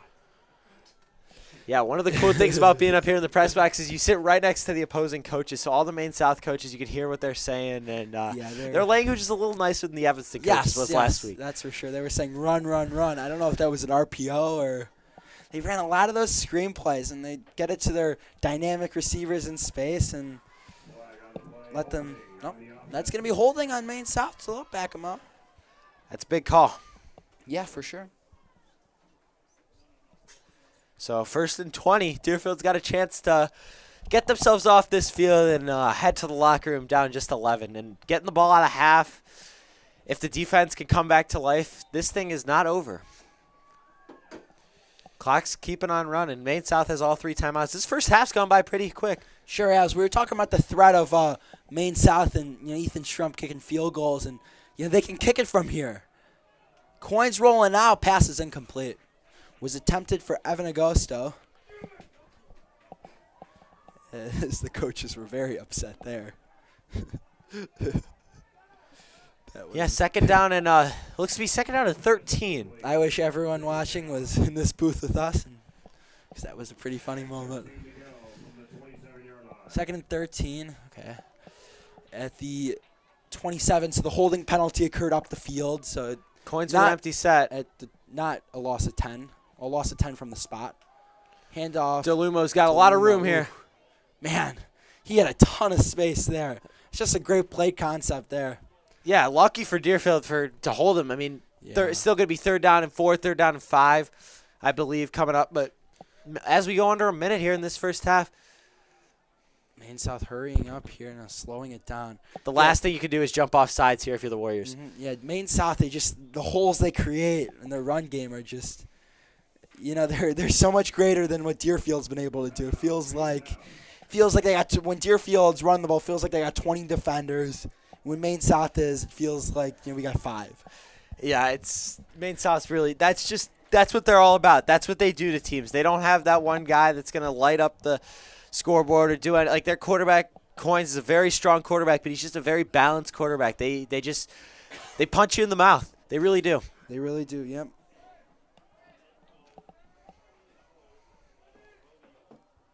Looks like Shemansky's in the defensive huddle.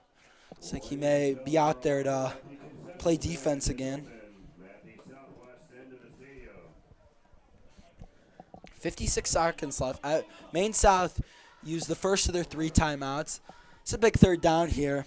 Deerfield needs to get off the field here and keep Maine South out of the end zone. Keep it a 2-possession game.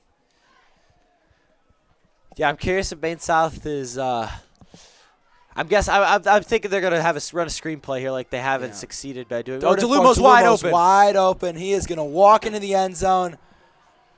Touchdown, Hawks. Man, that's the last thing you want if you're Deerfield. Yeah, right off the line, DeLumo was just wide open. There was a missed assignment there from the Warriors defense.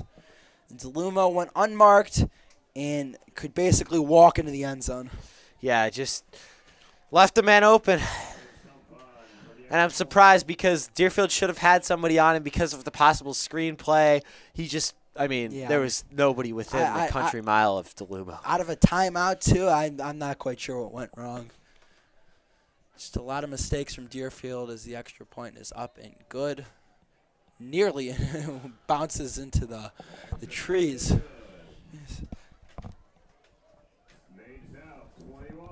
Well, now 52 seconds left in the first half. I mean, this is I got to imagine this is a must score for Deerfield because you go to the half down 3 scores. It's a tall hill to climb, but if they can get even 3 here, get this thing back to a 2-possession game, get the ball coming out of halftime, and who knows, maybe with 9 minutes left in the third, it's a 1-score game. I think with how your offense is moving, I'd almost rather them run into halftime. I don't feel confident, and with the factor of your offense possibly turning it over. I don't know. I just think that Deerfield needs something to spark them because they got nothing right now. I agree. Be interesting to see what the Hall of Fame coach does, Coach Winecki, that is. Butterfield has not given Glasgow or Freeman really anything to return so far. He's booted 2 balls out of the back of the end zone. What's interesting at the high school level is touchbacks, you get it at the 20-yard line rather than the 25. Is that one also goes to the back of the end zone. Yeah, Deerfield's they haven't been able to get the ball in the hands of their playmakers. We'll see what they end up doing here. Curious if they're going to run the ball into the half or try and do something. Maybe give Goose Call a chance to kick a long field goal. Yeah, potentially. This Deerfield offense has thrived on big plays this year and haven't seen really a big play yet. He's had a couple 10-yard chunk plays, but if you can get 20, 25 yards, that's crucial. Yeah, I mean the side they're going on, the wind would be at their backs, or no, the wind would be blowing in. My apologies. So it makes a field goal try a lot more difficult. As they're just gonna run it to Szymanski. Looks like they're just gonna take this into half. Maine South is gonna call some timeouts. Clock Maine South really wants to take it to the Warriors before the half. They got to stop this clock. They got to stop this clock. Add some time. I don't know. Yeah, they got to add some time. 37 seconds to go here. Should be about 43 seconds if they add time, or they're going to give Deerfield a break. Yeah, Deerfield led 3-0 after the first quarter. Started off the game super hot. Their defense got the punt. They got the turnover. The offense had 2 drives starting in opponent territory, only able to muster 3 points out of it. Man, you really feel like Deerfield should be in this game right now. Yeah, I agree. It definitely doesn't feel like it should be a 21-3 deficit. And it's really frustrating. We talked about early on, Deerfield, when they have the ball in Maine South territory, when they have possession starting in Maine South territory, they need to convert. And they had 3 straight opening possessions in Maine South territory. You only get 3 points. It's really disappointing. Yep. Well, we'll see what they end up doing with the last 37 seconds here because I think at this point you just got to be content to run it into the half because the way your offense is moving, I think there's no chance you're able to get down the field. Everything that can go wrong may go wrong. So, yeah, Maine South, their defense forces a lot of turnovers. Jones has thrown a lot of interceptions. It's just a bad recipe. I think you just go into half. You Coach Winecki, you make some adjustments, and hopefully open up the second half with a score. Maybe get some sort of anything. Momentum, yeah. It was an exciting first half here at Adams Field, but kind of a deflating second half as Maine South outscored Deerfield 21-0 in that half. Yeah, second quarter was. Yeah. Oh, they reset the clock to 48 seconds. Wow, that was. Yeah, that seems a little generous. Yeah, and they blew it a little. Yeah, I mean where they blew it, I looked over and it was 43, but they may have blew it dead earlier. Maine South down to 1 timeout, so Deerfield really could run this thing pretty low if they want to. Maine South really won't get the ball back. I'm not quite sure I understand the idea of taking a timeout. You're just giving Deerfield a chance to score. Jones is going to run it as he goes down there, and Maine South is going to call another timeout. So 42 seconds. If you take a knee here, that'll do it. Maybe you get a chance to. I don't even think so. I don't even think you would get a chance at a punt return. No, I think Deerfield's just got to take 2 seconds off the clock during this play. Even if they somehow don't, you could just run around and chuck it deep. This looks like a bit unnecessary here from Coach Sarah, but yeah, I'm not quite he's coaching sure. a pretty good game. His philosophy's been pretty good, so not going to question it. Once again, there's a reason we're not on the sidelines. His team was under some hot water last year with the sanctions from IHSA. They were had to forfeit all 9 wins last year. So instead of their 9-3 season, they were 0-12. But they are under prohibition for next year. Won't go too much into that matter. But it's been an interesting offseason for Maine South. But to bounce back and have this season, I think has been really impressive for the Hawks. Yeah, I mean, they're giving themselves a chance to go out and win a state championship this year. Yeah. Yeah, I don't understand the logic of taking timeouts. I think they're just trying to stall more time, maybe. I don't know. Coach and Sarah knows more than we do. Hoping for maybe a turnover of some sorts. Yep, 42 seconds left. Jones in the gun on 3rd down. Gotta imagine it's another run. Yep. Yep. Handoff goes to Shemansky, and that's just going nowhere. Push Yeah, backwards. that's it. Yeah, That'll do it for the first half. First half.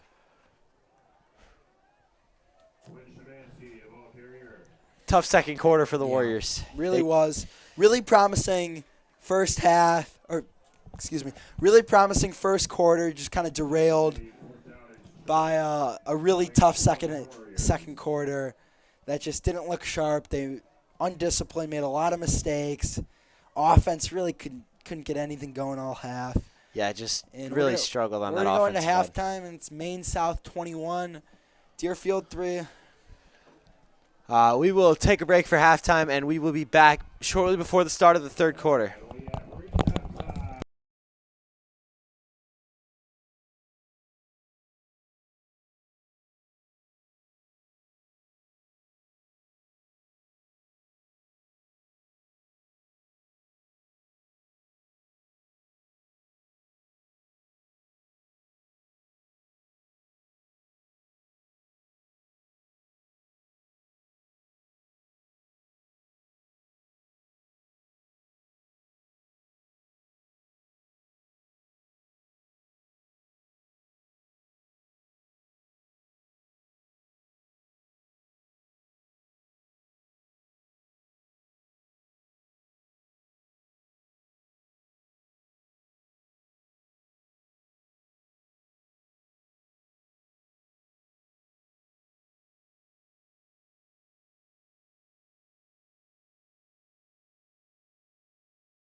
We're back for the second half of play. Just under 2 minutes till the second half will begin. It is Maine South 21, Deerfield 3. It's really been a tale of two quarters, Brody. Deerfield came out firing on all cylinders, especially on the defensive side of the ball. Defense was playing lights out, and we're leading 3-0 early on. In the second quarter, Maine South just asserted their dominance. Yeah, they were absolutely outstanding. I mean, Constantine Coins was great. DeLumo was awesome. I mean, they blanked Deerfield 21-0 in the second quarter. Just an absolute thrashing of a 12 minutes. Yeah, Julian Turner with 2 touchdown catches, and Maine South just kind of asserted their dominance. Something to watch. Glenbrook South leads New Trier 7-6 with 7 minutes to play in the third quarter of that game. So Deerfield heads to play New Trier next week. Yeah, New Trier, they got a rough record, but that defense is really good. They let up 50 points to Maine South. But, I mean, I think you could ignore that because Maine South is by far the best team in the South, and it's really not close.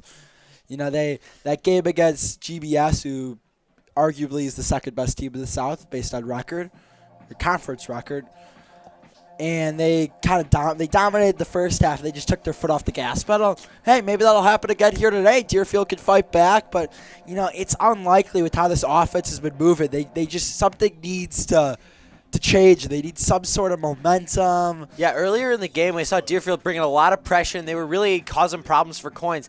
And as the second quarter progressed, I don't know if they were bringing it and they weren't getting home, but the pressure just seemed non-existent. Yeah, they really went away from that. I'm not quite sure why, because it was working.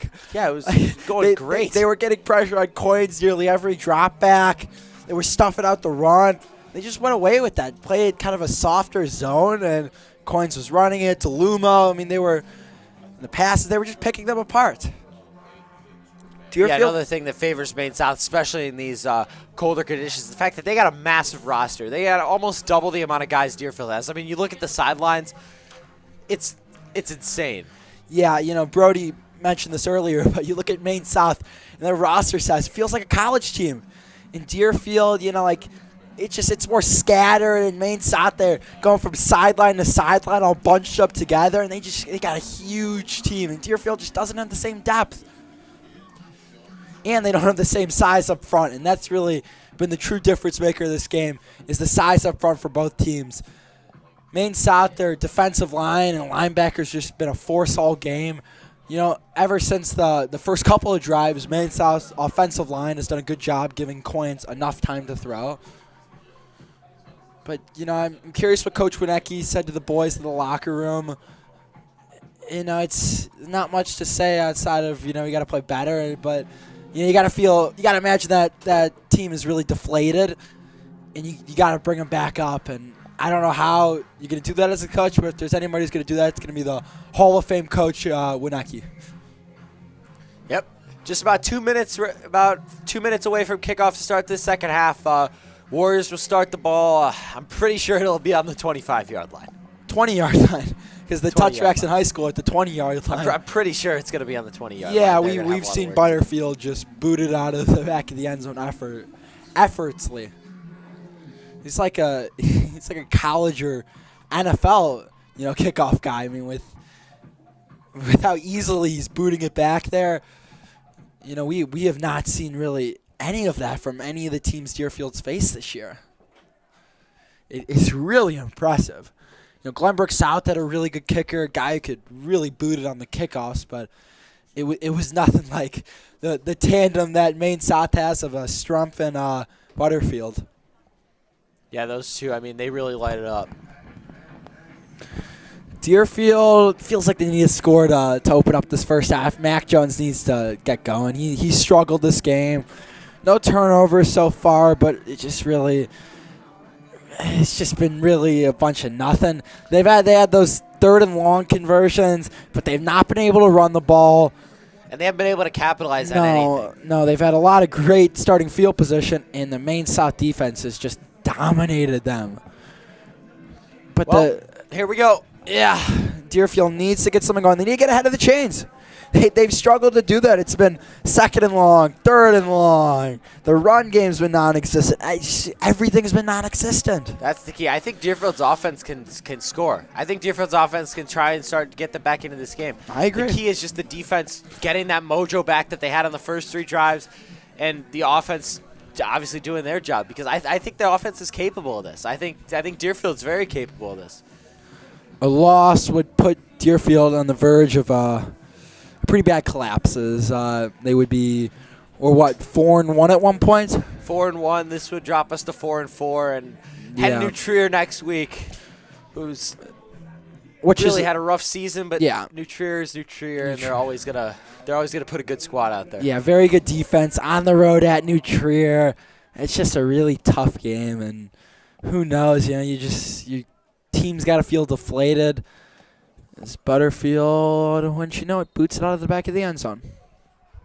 Well, we'll see what Coach Wadecki said in that locker room, because this is going to be pretty. This first drive is going to be pretty indicative of that. For sure. Wadecki needs to pull off some of his Hall of Fame magic. Deerfield going to start with it at the 20-yard line. I think Deerfield, they really miss the presence of Jack Berger. A big tight end, a guy who can always block too, a reliable target. It feels like they really been missing him today. Yeah. Jones looking to throw. He's going to take a shot downfield. Oh, did he catch that? Let's see what they call. Both guys. No, they're going to call. No, they're going to call a catch. What a play to start the half for the Warriors. Oh, my goodness. How about Hunter Glasgow? That is what you call a head tap for those of you in the younger audience listening. Oh, my God. I thought they were going to call an interception there. What a play there, Hunter Glasgow. What a start to the half for the Warriors. Give it to your big, tall, 6'4" receiver. Let him make a play. Something must have gone on in that locker room. Wow, what a start.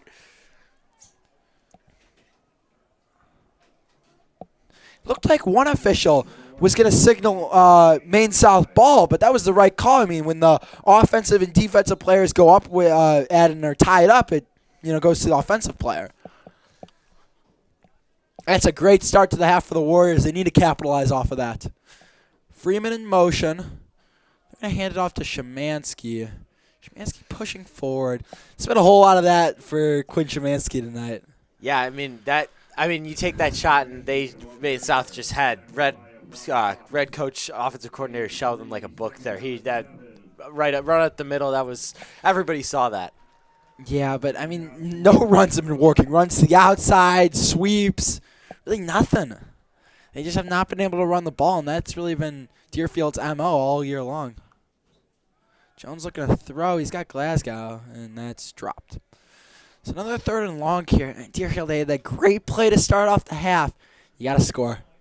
They must score here for Deerfield. Absolutely. You're in opponent territory. This is 100% four-down territory. For sure. 3rd and 7. Just try and get 4 or 5 yards. Make yourself manageable for 4th down. Maine South showing pressure. Yep. Empty backfield here. Jones plenty of time on the play clock. Checking out of the play. Saw the pressure for Maine South. Let's see if they back out of it or still rush. So they will bring some pressure. Throw over the middle is caught. Zach Freeman right at the first down marker. I think he's got it. Yeah, he's got the first down. First down Warriors. Nice little easy completion there. Yeah, they're going to move those chains. Yeah, they got to pause this and they got to set up the chains, but they do. 1st and 10 for the Warriors at the Maine South 43-yard line. Handoff. Oh, Jones is going to keep it. Oh, that was he was driven backwards. Oh, yeah, my. That option, I think if you're going to run that option, you got to be in some sort of a wildcat formation or maybe bring in Peltz. Because yeah, I agree. Mac's not really a runner. It was Logan Tomlinson on the vicious tackle. Yeah, they've done that a lot where they run it with Jones, and I don't understand it. Jones is a pocket passer. He's not a guy who is a very especially good runner. Oh, my. That pass was almost intercepted. Read that play perfectly. That was Jack Van Roen who almost jumped that pass. Quickly, 3rd and 11. I swear every time Deerfield gets a first down, I mean, you snap your finger, you blink, it's 3rd down. Feels like there's like a big wall at the 40 yards. Just can't get past it. Like they've been in this territory so many times this game, and they just have not been able to finish. Yeah, this is definitely still 4th down territory. Let's see what Matt can do here on 3rd down and an empty set. Jones looking, pressure comes, stepping up, running around, looking for something. He's got to throw it. He's just going to run out of bounds. I Had thought Glasgow for looked like a gain of 7 or 8. But yeah, I thought he may have had Freeman too. Interesting decision there to run it. Well, 4th down. This is not going to say it's the ball game, but 4th and 10. You got to have it. Yes, you got to have it, and it just feels like one of those plays where it's it's a soul catcher if you don't convert here and you give Maine South great field position, and with how they've been able to score with ease, it puts you in a rough position. So you need to convert All right, 4th here. down and 10 for the Warriors. They're gonna respot this up to the right hash, reset the play clock. It's 4th and down at the Maine South 42. This is a huge play in this ball game. 4th and 10. Here we go. Let's see what Mack and the offense can do. Stacking trips to the right, one guy out left. Rosenthal in motion. Jones looking. Got time. Throw is caught. Glasgow. I don't know if he got there. I'm not sure. That's really close. I think It's going to depend on the spot. I think he might be short. I'm not sure. It's really close. His offense looks to be still on the field. And, yep, he was short. Maine South is going to take over. You throw it short of the sticks on 4th and 10. Yeah, and especially in a game where yards after catch have been non-existent. Yeah. And it was such a deep drop back for Jones, so he threw it a solid 15, 20 yards. Yeah, that's you can't make that mistake on 4th down. No. Yeah, they've got nothing after the catch. It's been catch it and you're down right there. Empty backfield here for Coins. Throw is caught. Looked like he was out of bounds. Yep, out of bounds. That was Evan Augusto. Yeah, we got a good view of that one. That was clearly out of bounds. With Maine South with the lead, we saw Jack DeFilippis warming up. Looked pretty good in warm-ups. It'll be interesting to see if they want to get him a drive here, see how he's feeling in the offense. Especially going into playoffs where you're going to play some of these top teams in the state. You want to have both your quarterbacks ready, even if you're not going to use them. And you need your star quarterback. The senior guy's been around. Another screenplay here from Coins to DeLumo. DeLumo getting to the outside, just using that speed. Yeah, ankle tackles. That ankle tackle from Margulis is just not going to get DeLumo down. He's too good and he's too fast. Yeah, it's just these guys are on another level. That's what we've seen here. Since the end of the first quarter, you've just seen Maine South play like on an entirely another level than Deerfield. Yeah. 9:37 in the third. So fans trying to encourage the Deerfield defense to get a big stop. 3rd and 5. 3rd and 5. Play clock under 10. Empty backfield here for Coins. Deerfield bringing some pressure. And Coins is taken down. There's that pressure we were talking about. When Deerfield could get home on the blitz, they have been so successful this year on the defensive end, and that's what we needed. Nathan Margulis, who's had a tremendous game, forced a fumble earlier and another sack here for Margulis. He's been all over the place. So Deerfield's going to get the ball back. It's a good job by the defense. Yeah, I mean, coming out and setting the tone to start the second half, similar to what they did in the first half. And, man, if only we could have gotten a touchdown to open the second half, you would be getting the ball maybe 21-10, and, hey, you never know. Brody, have you ever seen Zach Freeman? Oh, he they brought brought the snap. And Deerfield's got a great field position. Oh, my goodness. So what I was going to say earlier was, have you ever seen Zach Freeman line that far back on a punt? You knew Butterfield could boot it. He botched the snap. It was right in his hands, and he just dropped it. Wow, that's exactly what Deerfield needs in order to start a comeback here. They're going to start with the ball on the Maine South 24-yard line. You got to get the ball in the end zone here. Yeah. We'll see if this offense can redeem themselves from last drive. Here we go. High school football, man. Keeps teams in it. It sure does. Try and get some energy going on this Warriors sideline. Yeah, need a touchdown. Play action from Jones. He's got time. He's looking at Glasgow. Oh, he had him. Glasgow had a step on his defender. Jones just overshot him. Man, I love that play call, play design. Yeah, Glasgow. You had him in the end zone. Not sure he missed that. Looked like he just overthrew him a touch. Yeah, maybe could have put a little more loft on the ball. 2nd and 10. Handoff to Szymanski. Yeah, it's just has not worked. Nope. And It doesn't look like it's going to ever work. no. Yeah, 3rd down and about 8 here. Yeah, Maine South just got too much size on this defensive line. And Deerfield's offensive line, you think about it, the biggest guy they got is not far over 200 pounds. Like, they're very, very light on the O-line. Yeah, they got grown men on that line. These guys who are college-level size of linemen. Pressure coming on Jones, stepping up. Throws it. Glasgow's open. He is in. Touchdown Warriors. Mac Jones improvising in the pocket. Finds Hunter Glasgow for the score. What a start to the second half for Deerfield. Maybe they got some momentum. How about it? Wow. Jones to Glasgow on 3rd down, and you know what that means. A Warrior touchdown is brought to you by Banner Plumbing. Every Warrior touchdown is presented by Banner Plumbing. You need plumbing, go to Banner. All right, looked like Jones was dead in his rights. And he just escaped out of the sack, found an open Glasgow, took it in for 6. Extra point from Gushal is up and good. It's a 21-10 ball game. How about that? Deerfield just not refusing to quit. Deerfield refuses to quit. That's the MO of this team. That's what it's been like all year. They've fallen behind. They've been able to come back.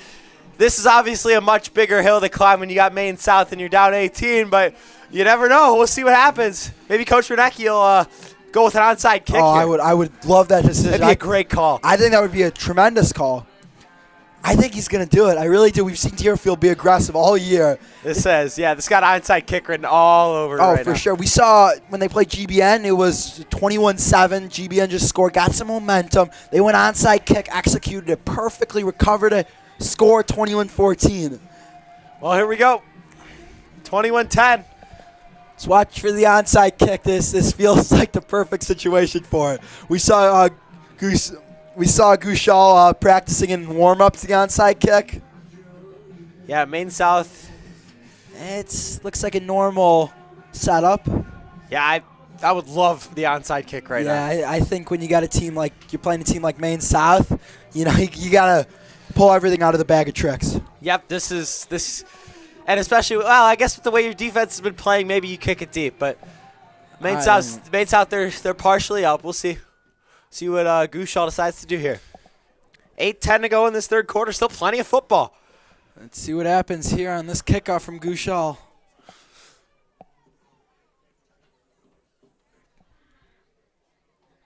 Nope, they'll kick it off a pooch kick, and that's going to go out of bounds. Yep, that's not what you wanted. Honestly, an onside kick, you're only losing about 10, 15 yards from where you would have been there. So not what you would expect out of Coach Renecki. He's been really aggressive this year with this ball club. Yeah, I would have loved for them to go to an onside kick there, because even if Maine South returns it out to the 30, 35-yard line, 1 first down and you're right back where you would have been. And with the onside kick and the way this momentum is, I don't know. I don't quite agree with it. But once again, there's a reason why he's in the Hall of Fame and we're sitting up here. I agree. Maybe there's just not enough confidence, but I'm not quite sure. Well, here we go. Deerfield's defense coming back out there. The pressure has worked. Let's see if they bring some more here. They do. Coin's gonna keep it himself. Down he goes. Ankle tackle. That was a great play. Looked like he was gonna escape out of a tackle. Guess who made that tackle? Nathan Margulis. Wow. Looked like Coins was going to escape out of that, and he had some room to run, but that's a great play by Margulis to take down Coins for a loss. 2nd down and 11 here. This Deerfield team looks like they got a new life. Yeah, they're showing a lot of life. 2nd and 11 for Coins in the Hawks offense at the 34-yard line.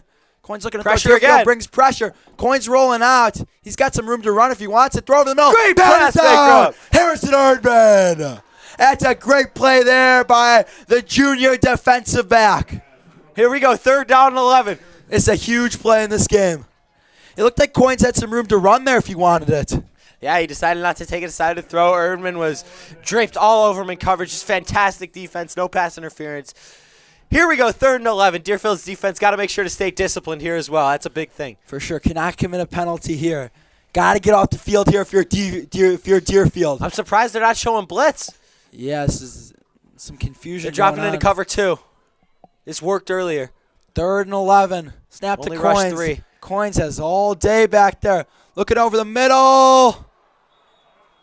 And it is caught inside the 40-yard line. Turner. Julian Turner. I don't understand not bringing pressure there. Yeah, you only rush 3 when you.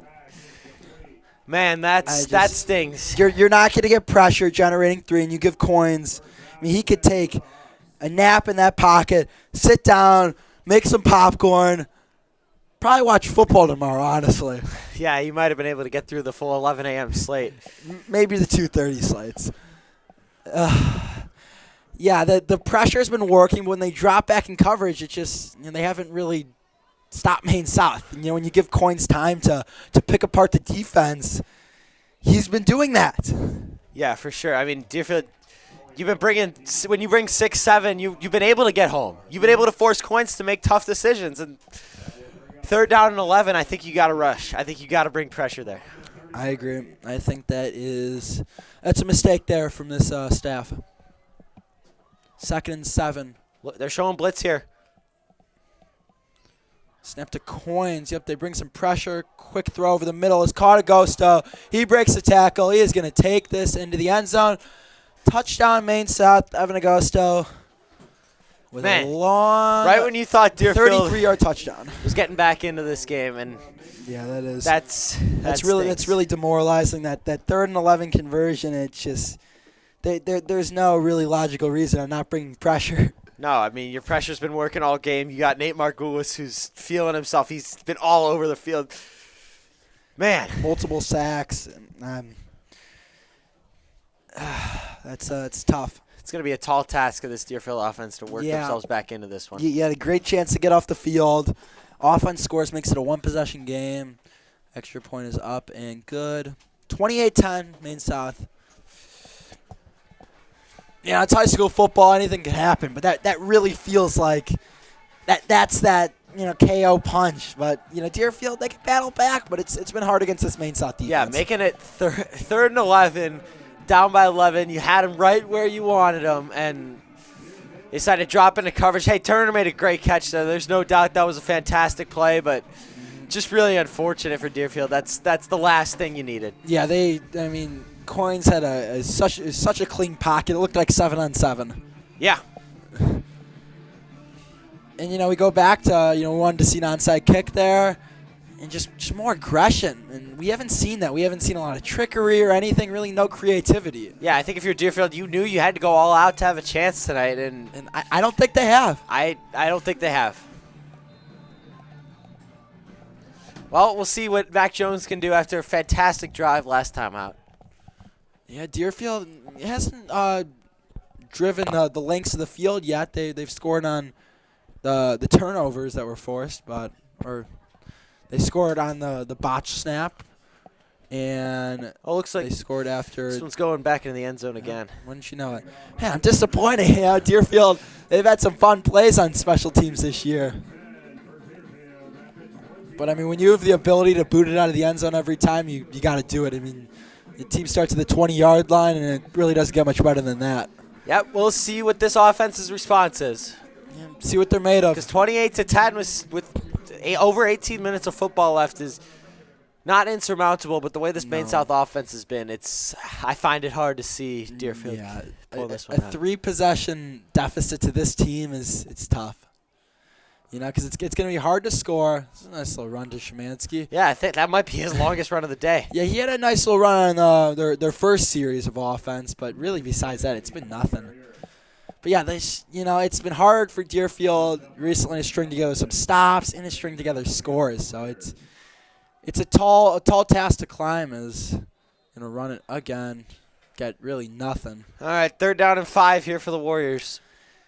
It's been really conservative for the most part. We saw the shot after the turnover and after the first half, and really it worked. Yeah.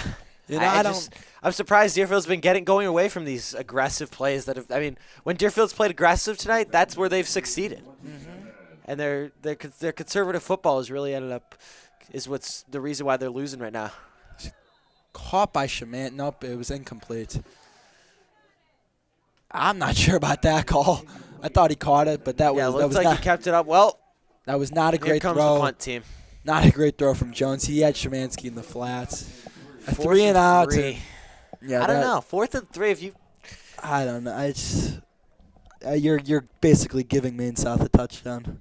don't get it. Yeah, it's just really risky. I know, but you're down 28-10. You gotta. I don't know. Yeah, there's just too much time left. Oh, a fake fake! A fake to Shemansky, and he is tackled short of the first down marker. Wow. Well, we wanted aggression, and we got it.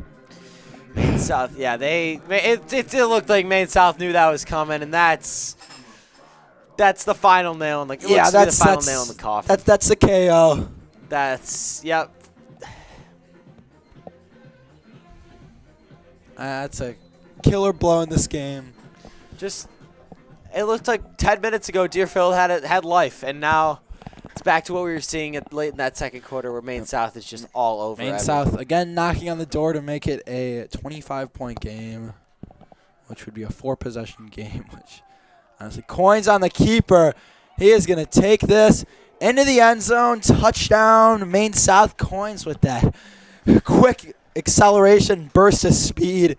Man, that was quick. He got in the end zone there in a hurry. Yeah, that was wow.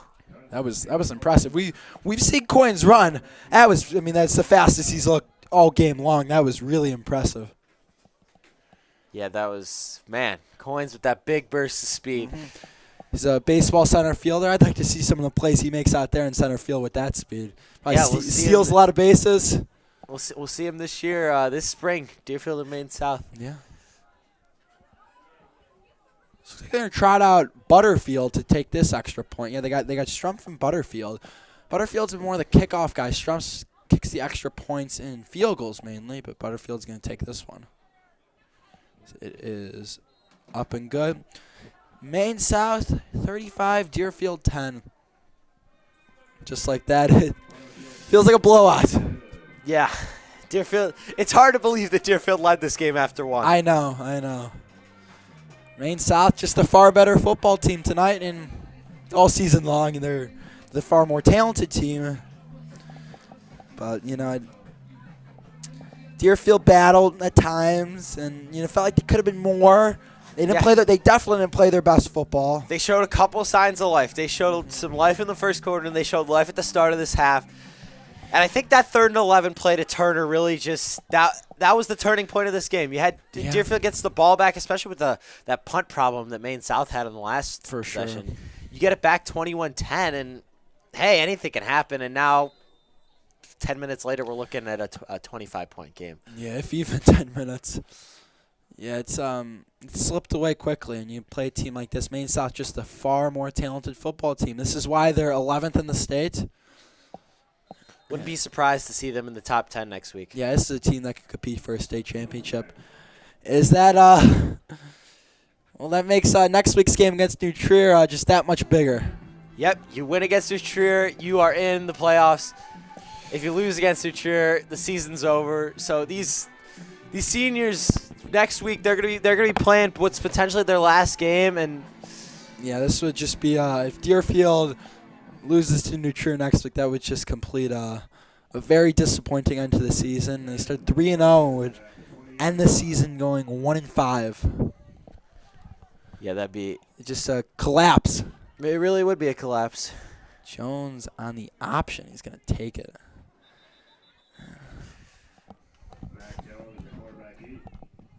You just get worried with the fact that you're putting your quarterback in a vulnerable position to get hit. Against these big defenders. Yeah, Jones. I don't know if I would want that if I'm Coach Winecki. Jones at 5'11", 190. Not a small guy, but definitely not as big as some of those Hawk defenders. No. 2nd and 8. Jones looking to throw. Stepping up. Pressure comes. He is taken down. That was Clark Simpson on the edge. Jones kind of walked right into that sack. Contrary to popular belief, Clark Simpson not related to Homer. Really? Huh. Yeah, I looked at the roster and I thought it was Homer's cousin or something. Yeah, I saw rumors swirling around on social media that they might be related, but I am here to tell you that they are not. You talked to Homer himself? No, I actually spoke with Bart this morning. Yeah, that makes sense. Well, Bart's kind of an idiot. Jones looking at throw, rolling out. There's just nothing there. He stepped out of bounds. And it was intercepted. He was out of bounds. Jones steps out. Another 3-and-out from who would have Deerfield. thought that Deerfield hasn't turned the ball over? They've turned over Maine South twice, Yeah. and they got nothing to show for it. Nothing. You know, they haven't been able to run the ball. Their pass game's really been non-existent. You know, outside of a couple really promising drives, the defense they haven't been able to stop much. Ooh, that was nearly blocked. A short kick there from Gushall. That takes a friendly Warrior bounce. Be at about the 50. Good kick there from Gushall. This is one of those games. You're an announcer. You got to stick to it. If you're a fan, I'd shutting off my TV. Yeah, I mean, you go down 35-10, and your team is... But I encourage everybody to stay and watch what happens. Hey, you never know. Yep. You ever see Bishop Gorman? They were 24-7. They were leading with about a minute maybe left and ended up losing. Yep, anything can happen in high school football. Bishop Gorman, where Tate Martell went. High school icon. Oh, looks like Coin's going to throw here. Motions Turner. Maybe. Fakes. Going deep. Coins taking a shot deep to Augusto. Ooh. Oh, no way. How can you throw a flag on that? That was fantastic defense Yeah, from Aaron I Peltz. don't know where on earth you're throwing a flag for that. That may be... I don't know where the contact was. There was no... Maybe offensive pass interference. Because he pushed I'm off. not sure. Yeah, there was more contact from the receiver. Let's see what... Pass interference. They're going to call it on the defense. I don't... That's one of the worst... I mean, that is... That's a really bad That call. is one of the most atrocious calls I think I may have ever seen. How do you throw a flag? He didn't touch Coach him. Winecki visibly upset. He didn't touch him. As he should be. Because the ref was so out of position. That is such a downright atrocious call. That is a shame. Yeah, that's... IHSA should step in. That is a complete sham and unacceptable from this refereeing crew. That was... I mean, I don't know where you're seeing pass interference there. I don't... What is he saying? That should be offensive pass interference, if anything. Yeah, it needs to be some eyesight check. That is... I don't get what you're calling there. There was no contact. I'm curious where the ref saw the contact. Yeah, he was well out of position to make that call, too. I didn't see any contact from Aaron Peltz. There's been a couple really egregious calls. Oh, man. Threaded the needle on that throw. Yeah. Coins has showed a lot of poise tonight. Yeah, we saw DeFilippis warming up, but they stuck with Coins, who's been their starter since week 1. Yeah, I think that was the right choice. I agree. You know, who knows the health of DeFilippis? Good in warm-ups, but they stuck with Coins. Just looking end zone. Incomplete. No flag. Yeah, that one looked pretty uncatchable. You never know. Yeah, after what I saw with that last play, I would not have been surprised to see a flag there. No, who knows what a late hit is? Who knows what pass interference is? There's nothing that's really established. It's kind of just guessing. Yeah, but talking about Deerfield in the playoffs, next week at New Trier, you're playing a New Trier team who is currently 2-5. Right now they're playing Glenbrook South. They are in the third quarter of that game, and in the fourth quarter of that game, and they trail 29-13 to Glenbrook South. Agosto, he is going to take this into the end zone. Touchdown Maine South again, Evan Agosto. It's his second of the game. Took the screen. 25 yards for a Maine South touchdown. And just like that, it's about to be 42-10. This game got out of hand quickly. Yeah, you could look at the calls, but Deerfield has not played a good game. There's been 2 really egregious calls, I will say. And I don't understand where they came up with these flags, but Deerfield just has not played well enough to win this game, and Maine South has completely outplayed them. No ref show would allow Deerfield to even be close right now. No. I mean, Maine South is just by far and away the better team, and that's why they're going to be in the top 10 in the state next week. They are a fantastic team. Flag against Maine South. That's new. But Maine South, yeah, this is they're just asserting dominance. This has been an impressive showing from the Hawks.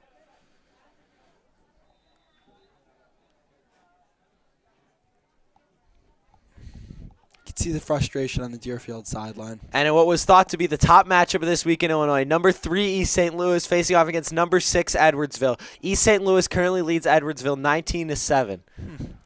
Yeah, East St. Louis alum Luther Burden is balling out at Missouri. He will be, I think, draft eligible in 2 years. He'll be a top pick in the draft. And a couple of years ago, Deerfield almost ran into East St. Louis. They were in the semifinals of the state semifinals. And I believe they lost to Prairie Ridge, if I'm not mistaken. And, yeah, they went on to play East St. Louis, led by Luther Burden, who's at Missouri.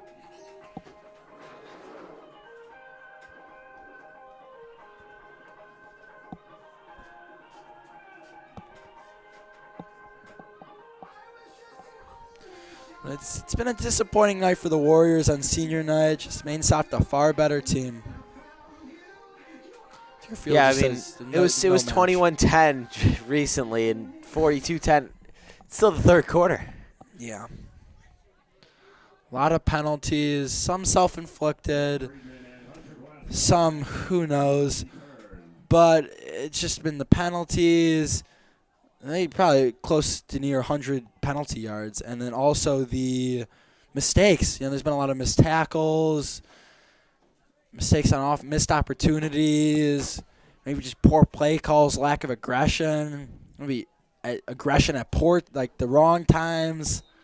Yeah, I mean, Deerfield, I feel like they had opportunities to stay in this game and make this thing a game, and they didn't take advantage from it. Maine South just absolutely pounced on them. Maine South is just the far better football team. They were tonight, and they've been that way for probably almost every single year. Yeah. Maybe besides 1975 when Deerfield won a state championship, the only state championship.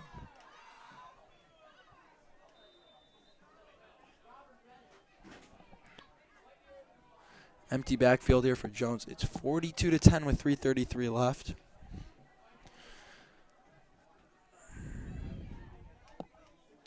Pass out to Szymanski.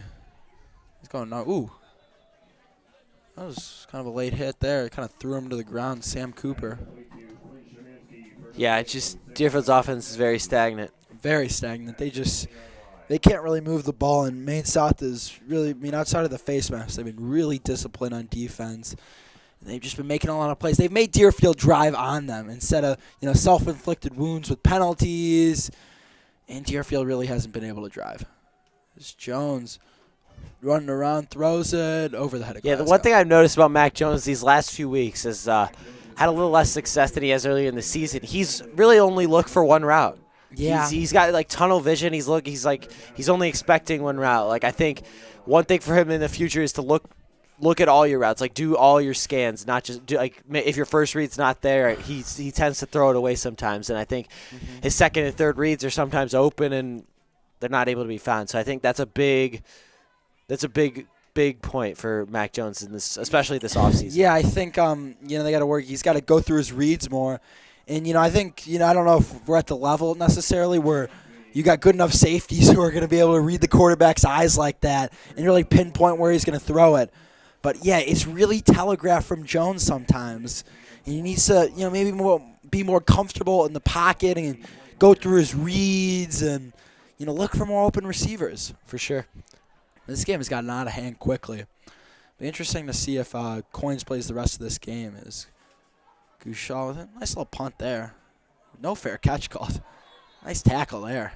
Yeah, Jacob Vitale really didn't go anywhere. The 6-foot wide receiver chopped up at the 50-yard line as Maine South Hawks will take over with 2:17 to go in this third quarter. Just threw a flag. I don't know what for. They just, at the end of the play. I'm not quite sure what they're going to call, but there was the ref near the Deerfield sideline. Yeah, I didn't really see. Yeah, I saw him throw a flag. I don't know what for.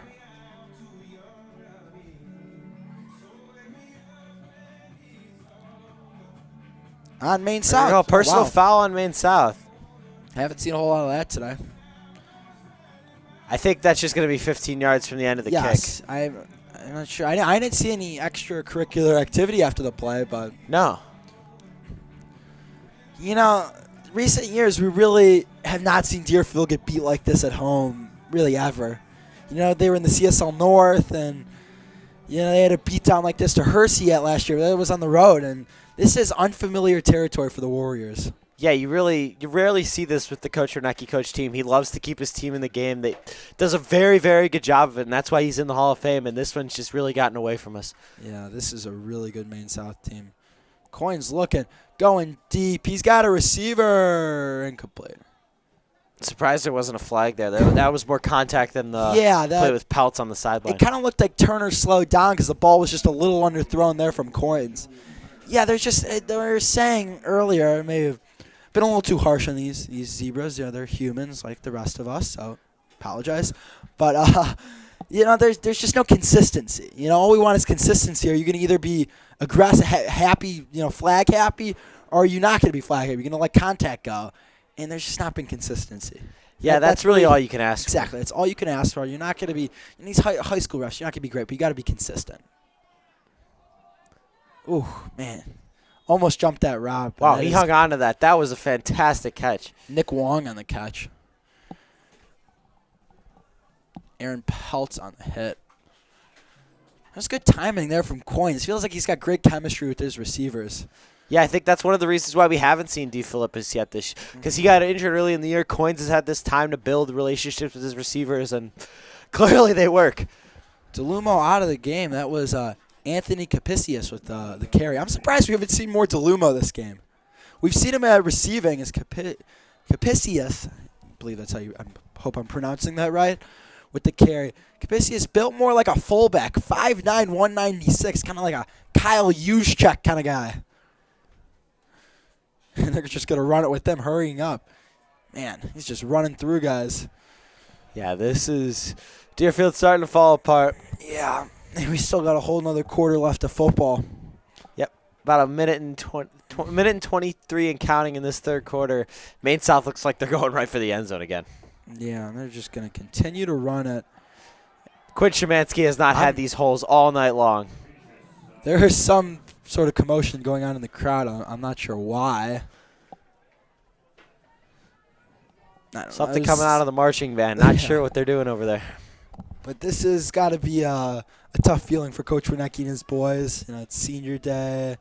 Can't imagine this is what they wanted. Yeah, you're just hoping to rally your guys so they can step up next week and come out with some fire, knowing that their season and their potentially some of them their football careers are on the line. Yeah. Do you maybe give a guy like Aaron Peltz some run at quarterback just to protect Jones? I think so. I think that'd be a great idea. He's shown a lot when he's been on the field, especially on the defensive end. He's been very, very strong this year. Yeah, I agree. Empty backfield here for Coins. 3rd and 4. He's going to run it. He's got that burst of speed. Goodbye. Coins. Touchdown, Hawks. Constantine Coins with, was that 2 rushing touchdowns on the day? Yeah, he's got to be over 100 rushing yards at this point. He has been absolutely fantastic with his legs today. Just entertaining to watch. Constantine Coins. He'll be one of the players of the week on the CSL page. He is balled out. Yep. And he's just got that quick burst of speed. He's one of the fastest high school players I think I've ever seen. Yeah, I don't know if especially at the quarterback position. Oh, yeah. He may be one of those guys who, if he plays on the college, that he could be, he's that fast, he could maybe move to running back. Yeah, I wouldn't be surprised to see Coins playing at the next level because he is spectacular. He throws a good football, and he runs like a cheetah. He's just amazing. He's only a junior, too. He's still got another year, and you see plenty of guys who are quarterbacks switched to wide receiver. Julian Edelman's one of them. But, he's got great arm talent. I don't know if college quarterback his arm is college quarterback good, but he is one incredible runner. Yeah, Deerfield's going to circle that date on the calendar as God. Next year traveling to Maine South to play these Hawks with senior quarterback Constantine Coins. He is going to be spectacular next year. Definitely someone to watch on the recruiting trail. Can't get much worse than this. He's amazing. He's very good. I've been very impressed with Constantine Coins. He's just done a great job stepping in after Jack DeFilippis, went out week 1. That's got to be a tough blow for this Maine South team. DeFilippis has been their quarterback for the past couple of years. And Coins has stepped in, just done an incredible job. I just look at, his first game starting against Warren at 346 total yards. That is telling your teammates, that's telling your team, I got this. You could trust me. Yeah, that's a really good Warren team that Maine South ended up beating in week 2 as well. Yes, that's a very good team. That's a big rivalry between these two schools. They're pretty far apart, but it's always fun when those two teams clash every year. Yeah, Maine South ended up beating Warren 28-7. That's a very good Warren team. Warren is ranked in the top 80 in the state this year. They're very, very strong football team. Man, you'd think at some point Butterfield will give us a chance to return one, but nope. Well, looks like Jones is going to come back out there for the Warriors. Interesting decision here. This is just, at this point, you just got to try and get your guys reps. Try and get them ready for next week, because next week is win or go home. It really is. It really is. But you're risking, the injury aspect. I think maybe fourth quarter. I think I would at least give Peltz maybe a possession. I think so. They got some different receivers out there now. It is Szymanski on the run. It's number 81.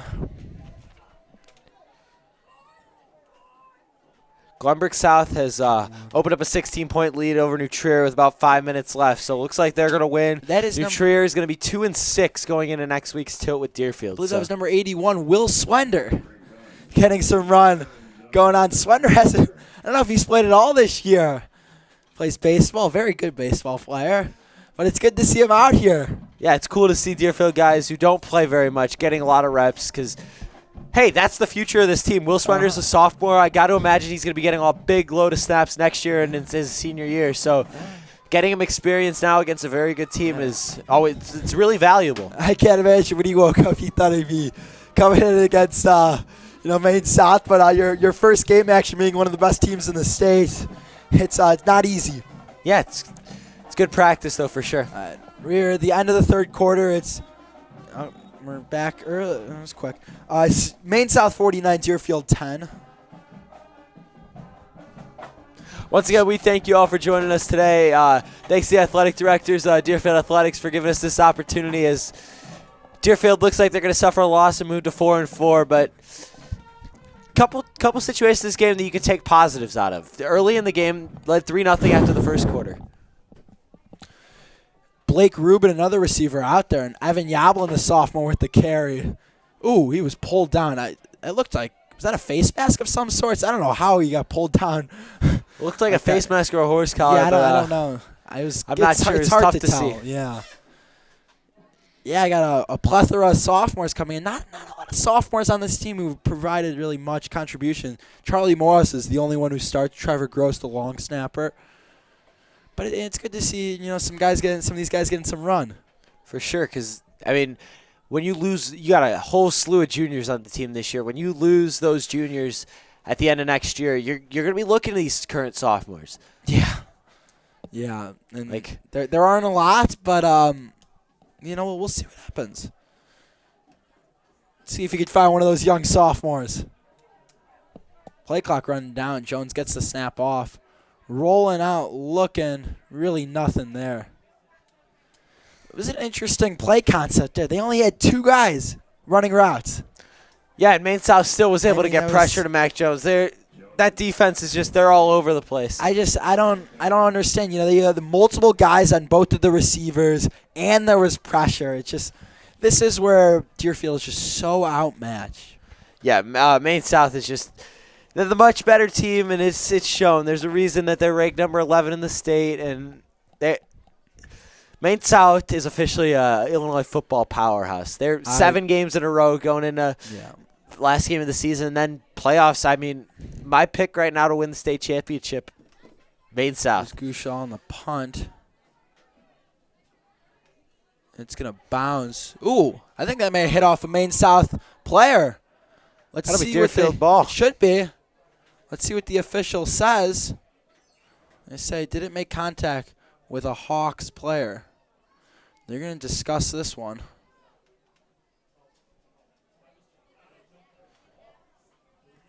Coach Winecki waiting on the call.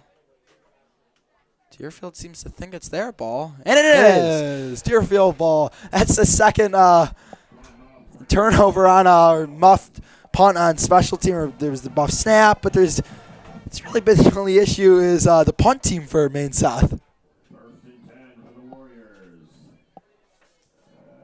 At the 42-yard line. Jones is out of the game. Number 4. Aaron Peltz. Aaron getting Peltz quarterback coming into the reps. game. This is what we were talking about Yep. earlier. Yep. Getting him some more reps. Yeah, we were talking about if we would see Peltz, and he's in. Got a lot of young guys in the game. Peltz handoff to Yablin. Evan Yablin. Looks good running the ball there. A nice little cut.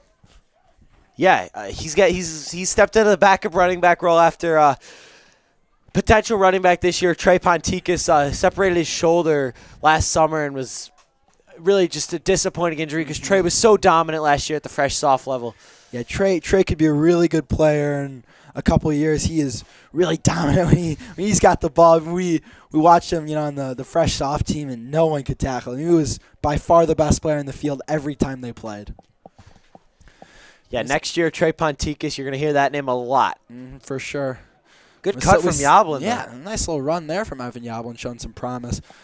We still got one more year of Quinn Szymanski, though, but senior year, I expect Trey Ponticus to be one of the best players on this team. Yeah, Trey and Evan Yablin, senior year, that might be a deadly backfield. Yeah. They can both develop and Yeah, Yablin, who actually played quarterback for the fresh soft team last year, is switched to running back. They got Peltz and Jones. There isn't much room for Yablin. I think maybe he's more of an emergency quarterback. Like to see him get one of these young receivers involved. Get him a catch. yeah, you got Ruben to the left and you got Swender out right. I'm just going to run it to Yablin, and there's a wall of defenders. I'm not quite sure if he got it. That's really close. Well, they're going to give it to him. I think he did. It just feels like he ran into, the Great Wall of China. I mean, it just, stops. Man, yeah, that Maine South's defense is just they rally to the football. That's the strength of Maine South's Yeah. defense. Every Oh, for time there's a sure. ball, every time the Deerfield's got a guy in space, Maine South gets all their defenders over to that football. They rally to the I football. mean, there just aren't many teams that we've seen. There are really no teams in the conference who get the kind of push that they do at the line of scrimmage. It is really impressive. So Deerfield get a nice little score here. Get some of the young guys involved. This isn't the outcome they hoped, but you get some guys some run, give them some confidence, and you just got to flush this game and focus on New because that's a game that's going to determine your season. Another gift to Yablin. Yeah, nice little run there, Evan Yablin. Up across the 25-yard line. How about that? Evan Yablin really giving himself a good case to be playing next year, and maybe even the rest of this year. He's putting on a show. Pressing Coach Winecki. He's played a little more throughout the year. They've had some two-back sets, but it's mainly been him blocking. We saw him get a pitch earlier, but it's been impressive from the young sophomore. Yeah, I wouldn't be surprised to see him get some touches next week. Yeah, he's looked good. Especially with the way Maine South's defense was able to bottle up Szymanski. I think the two-back set with Yablin and Szymanski is going to be utilized a lot next week. For sure. Peltz yet to throw. All the plays have went to Yablin. We're going to hand it off to Yablin again. Ooh, took a big hit there. Yeah, Yablin is the great-grandson of Bears legend Sid Luckman. Yeah. So, football runs in the family. It sure does. But Yablin with some nice cuts. It looks like Sid Luckman out there. Sid Luckman's quarterback, maybe the greatest in Bears history, which is kind of sad, but that's a different topic, talking about Bears quarterbacks. Yeah, I mean, you think of these sophomores like Evan Yablin, and you're gonna have Trey back next year. When it gets to their Charlie senior Moros. year, Charlie Morris. These are going to be the captains. These are going to be the leaders of the team in 2025 season. For sure. Ooh, low snap. Peltz is going to throw it. It is caught. Blake Rubin. Make a nice little move. Good ball there from Peltz. Yeah, low snap. Just cool, calm, and collected. Found an open receiver in Rubin. It's going to be short of the first down sticks.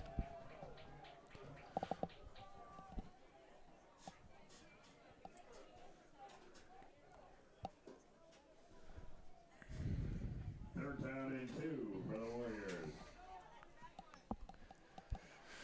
Yeah, Maine South went to some more backups, but this Deerfield offense, their second string, they look pretty good. They're moving the ball well this drive. Yeah, Maine South's got a whole roster of backups. Yeah, they got over 70 guys on this team. It's very impressive. Handoff to Yoblin. Oh, Stays on Yoblin his breaking feet. a tackle. How about that run? Evan Yoblin looked like he was bottled up. Shaked out of a couple tackles. That'll be a first down. Some great cuts there from Have the young yourself sophomore. a day, Evan Yoblin. Whew. Impressive from the youngster. Yeah, I'd love to see it. A lot of promise. It's really the only bright spot of this game. Him and Nathan Margulis. And Hunter Glasgow's had a nice game as well. Give him some credit. I've been impressed with this drive from Deerfield. Yeah, really just slow, methodically moving it down the field. We would like to see this a little earlier on in the game. Yeah, it's a nice change to also have Deerfield having the ball. It feels like Maine South has really dominated possession. I mean, they've been scoring, feels like, every drive. Another good cut from Yoblin. Must go forward for another good 3-4 vision. yards. I like the way he runs the ball. I've been impressed.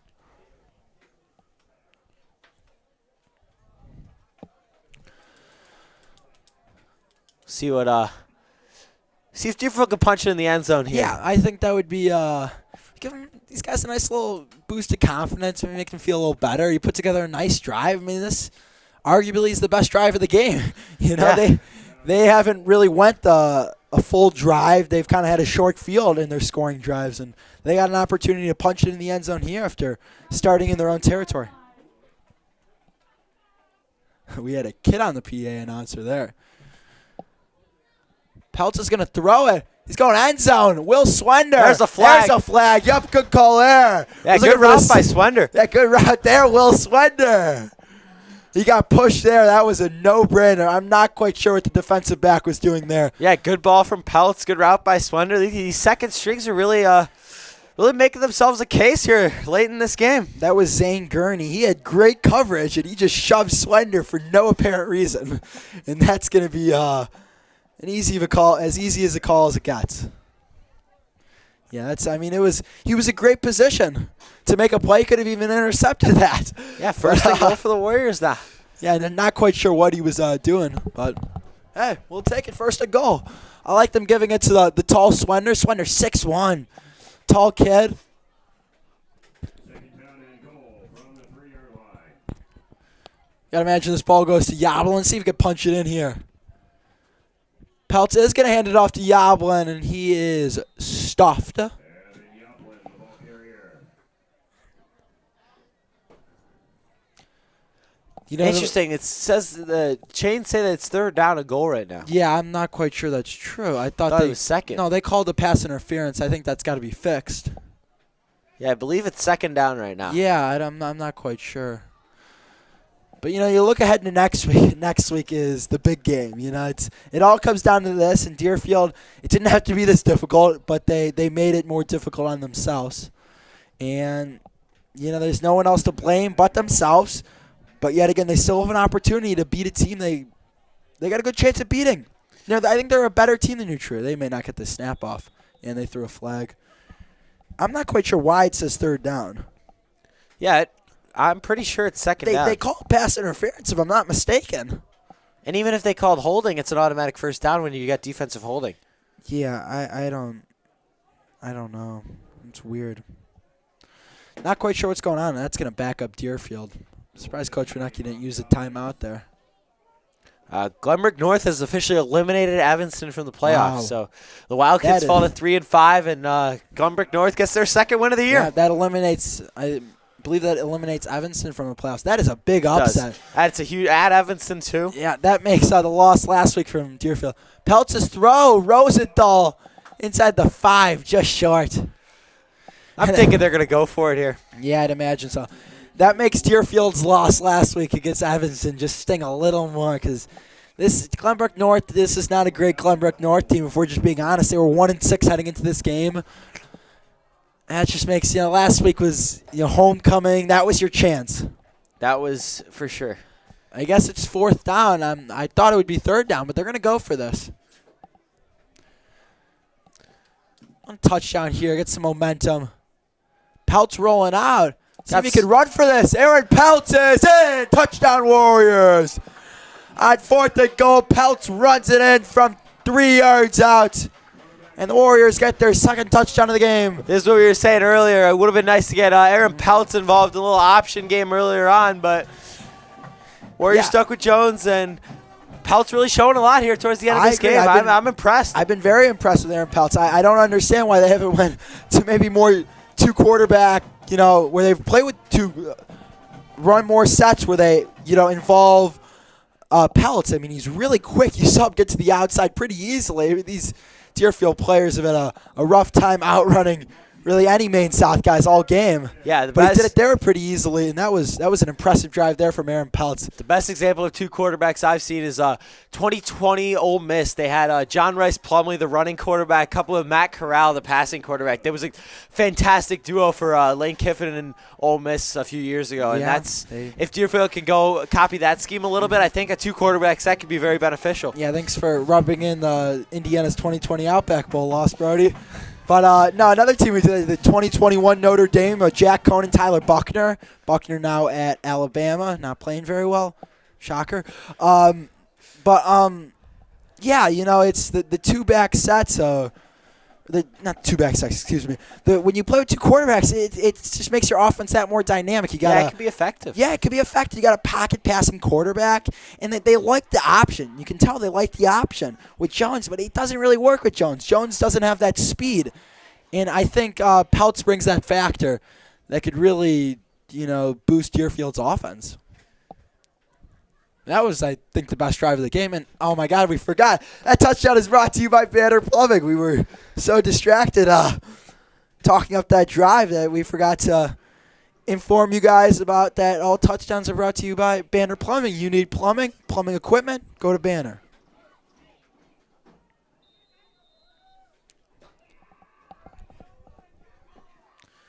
Gouchal on the kickoff. Maybe an onside kick here. Unlikely. Nope. Oh, line drive kick. That had some weird spin to it. He's just going to go down at the 21-yard line. That was weird. Brendan Owens on that. That was a really weird play. I don't know what happened. I'm not quite sure why he went down.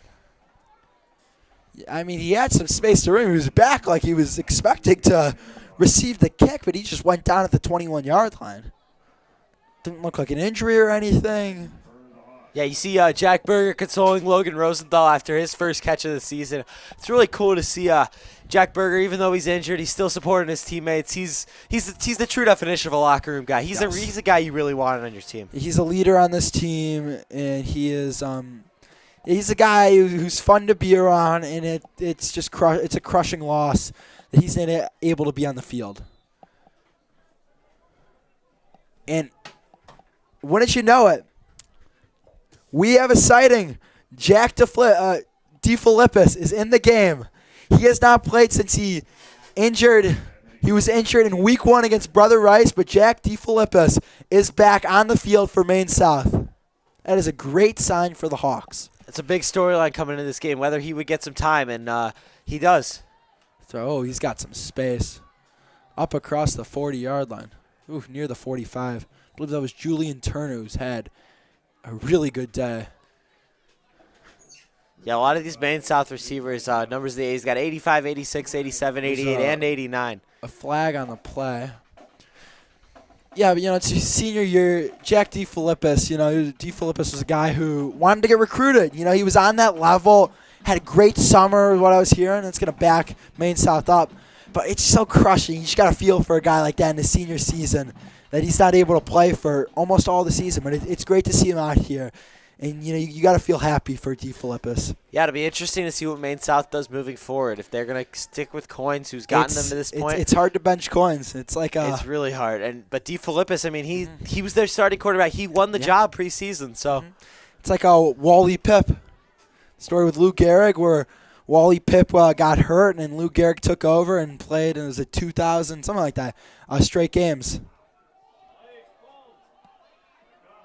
There's a flag. Flag in, that's going to back Maine South up. But Wally Pipp, who's a great player, never played again because Lou Gehrig played so well and ended up being one of the best of all time. Career was sadly cut short, though, due to Lou Gehrig's disease, formerly known as ALS.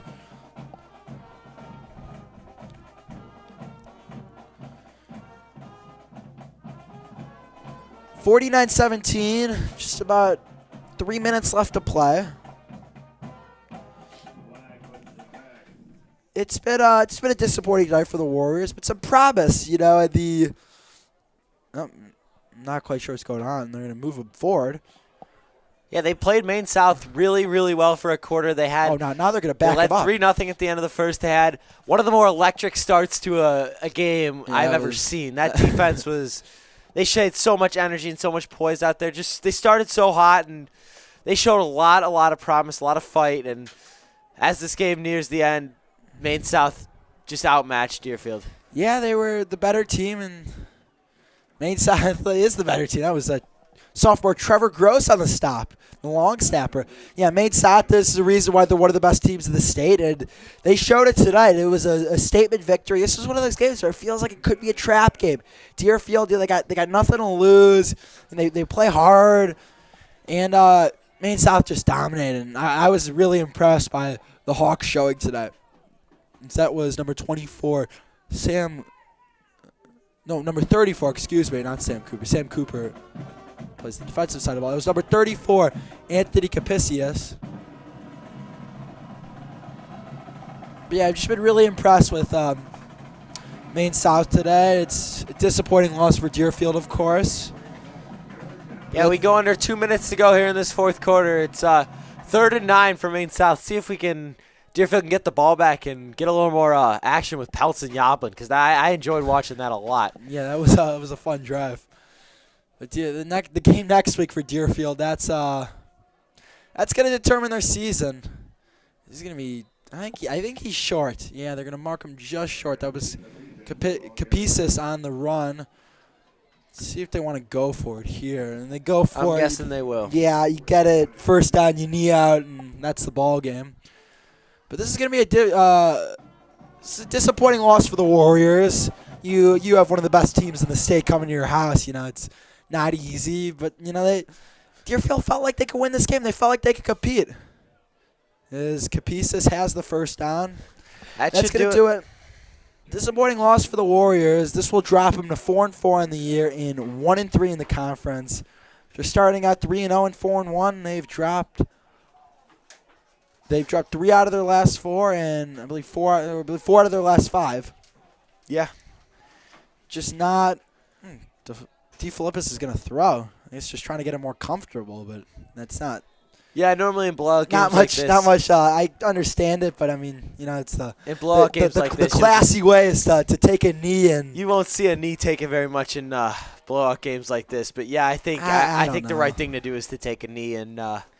I don't think the right thing to do is to throw it. I mean. Yeah, I think you just maybe run the ball, maybe do a couple short runs. But I get getting D. Philippus more comfortable though. I understand. Yeah, that. especially if you're gonna play him next week. Yeah, I could imagine a little frustration though. Now they're gonna need it. Okay, get D. Philippus that throw.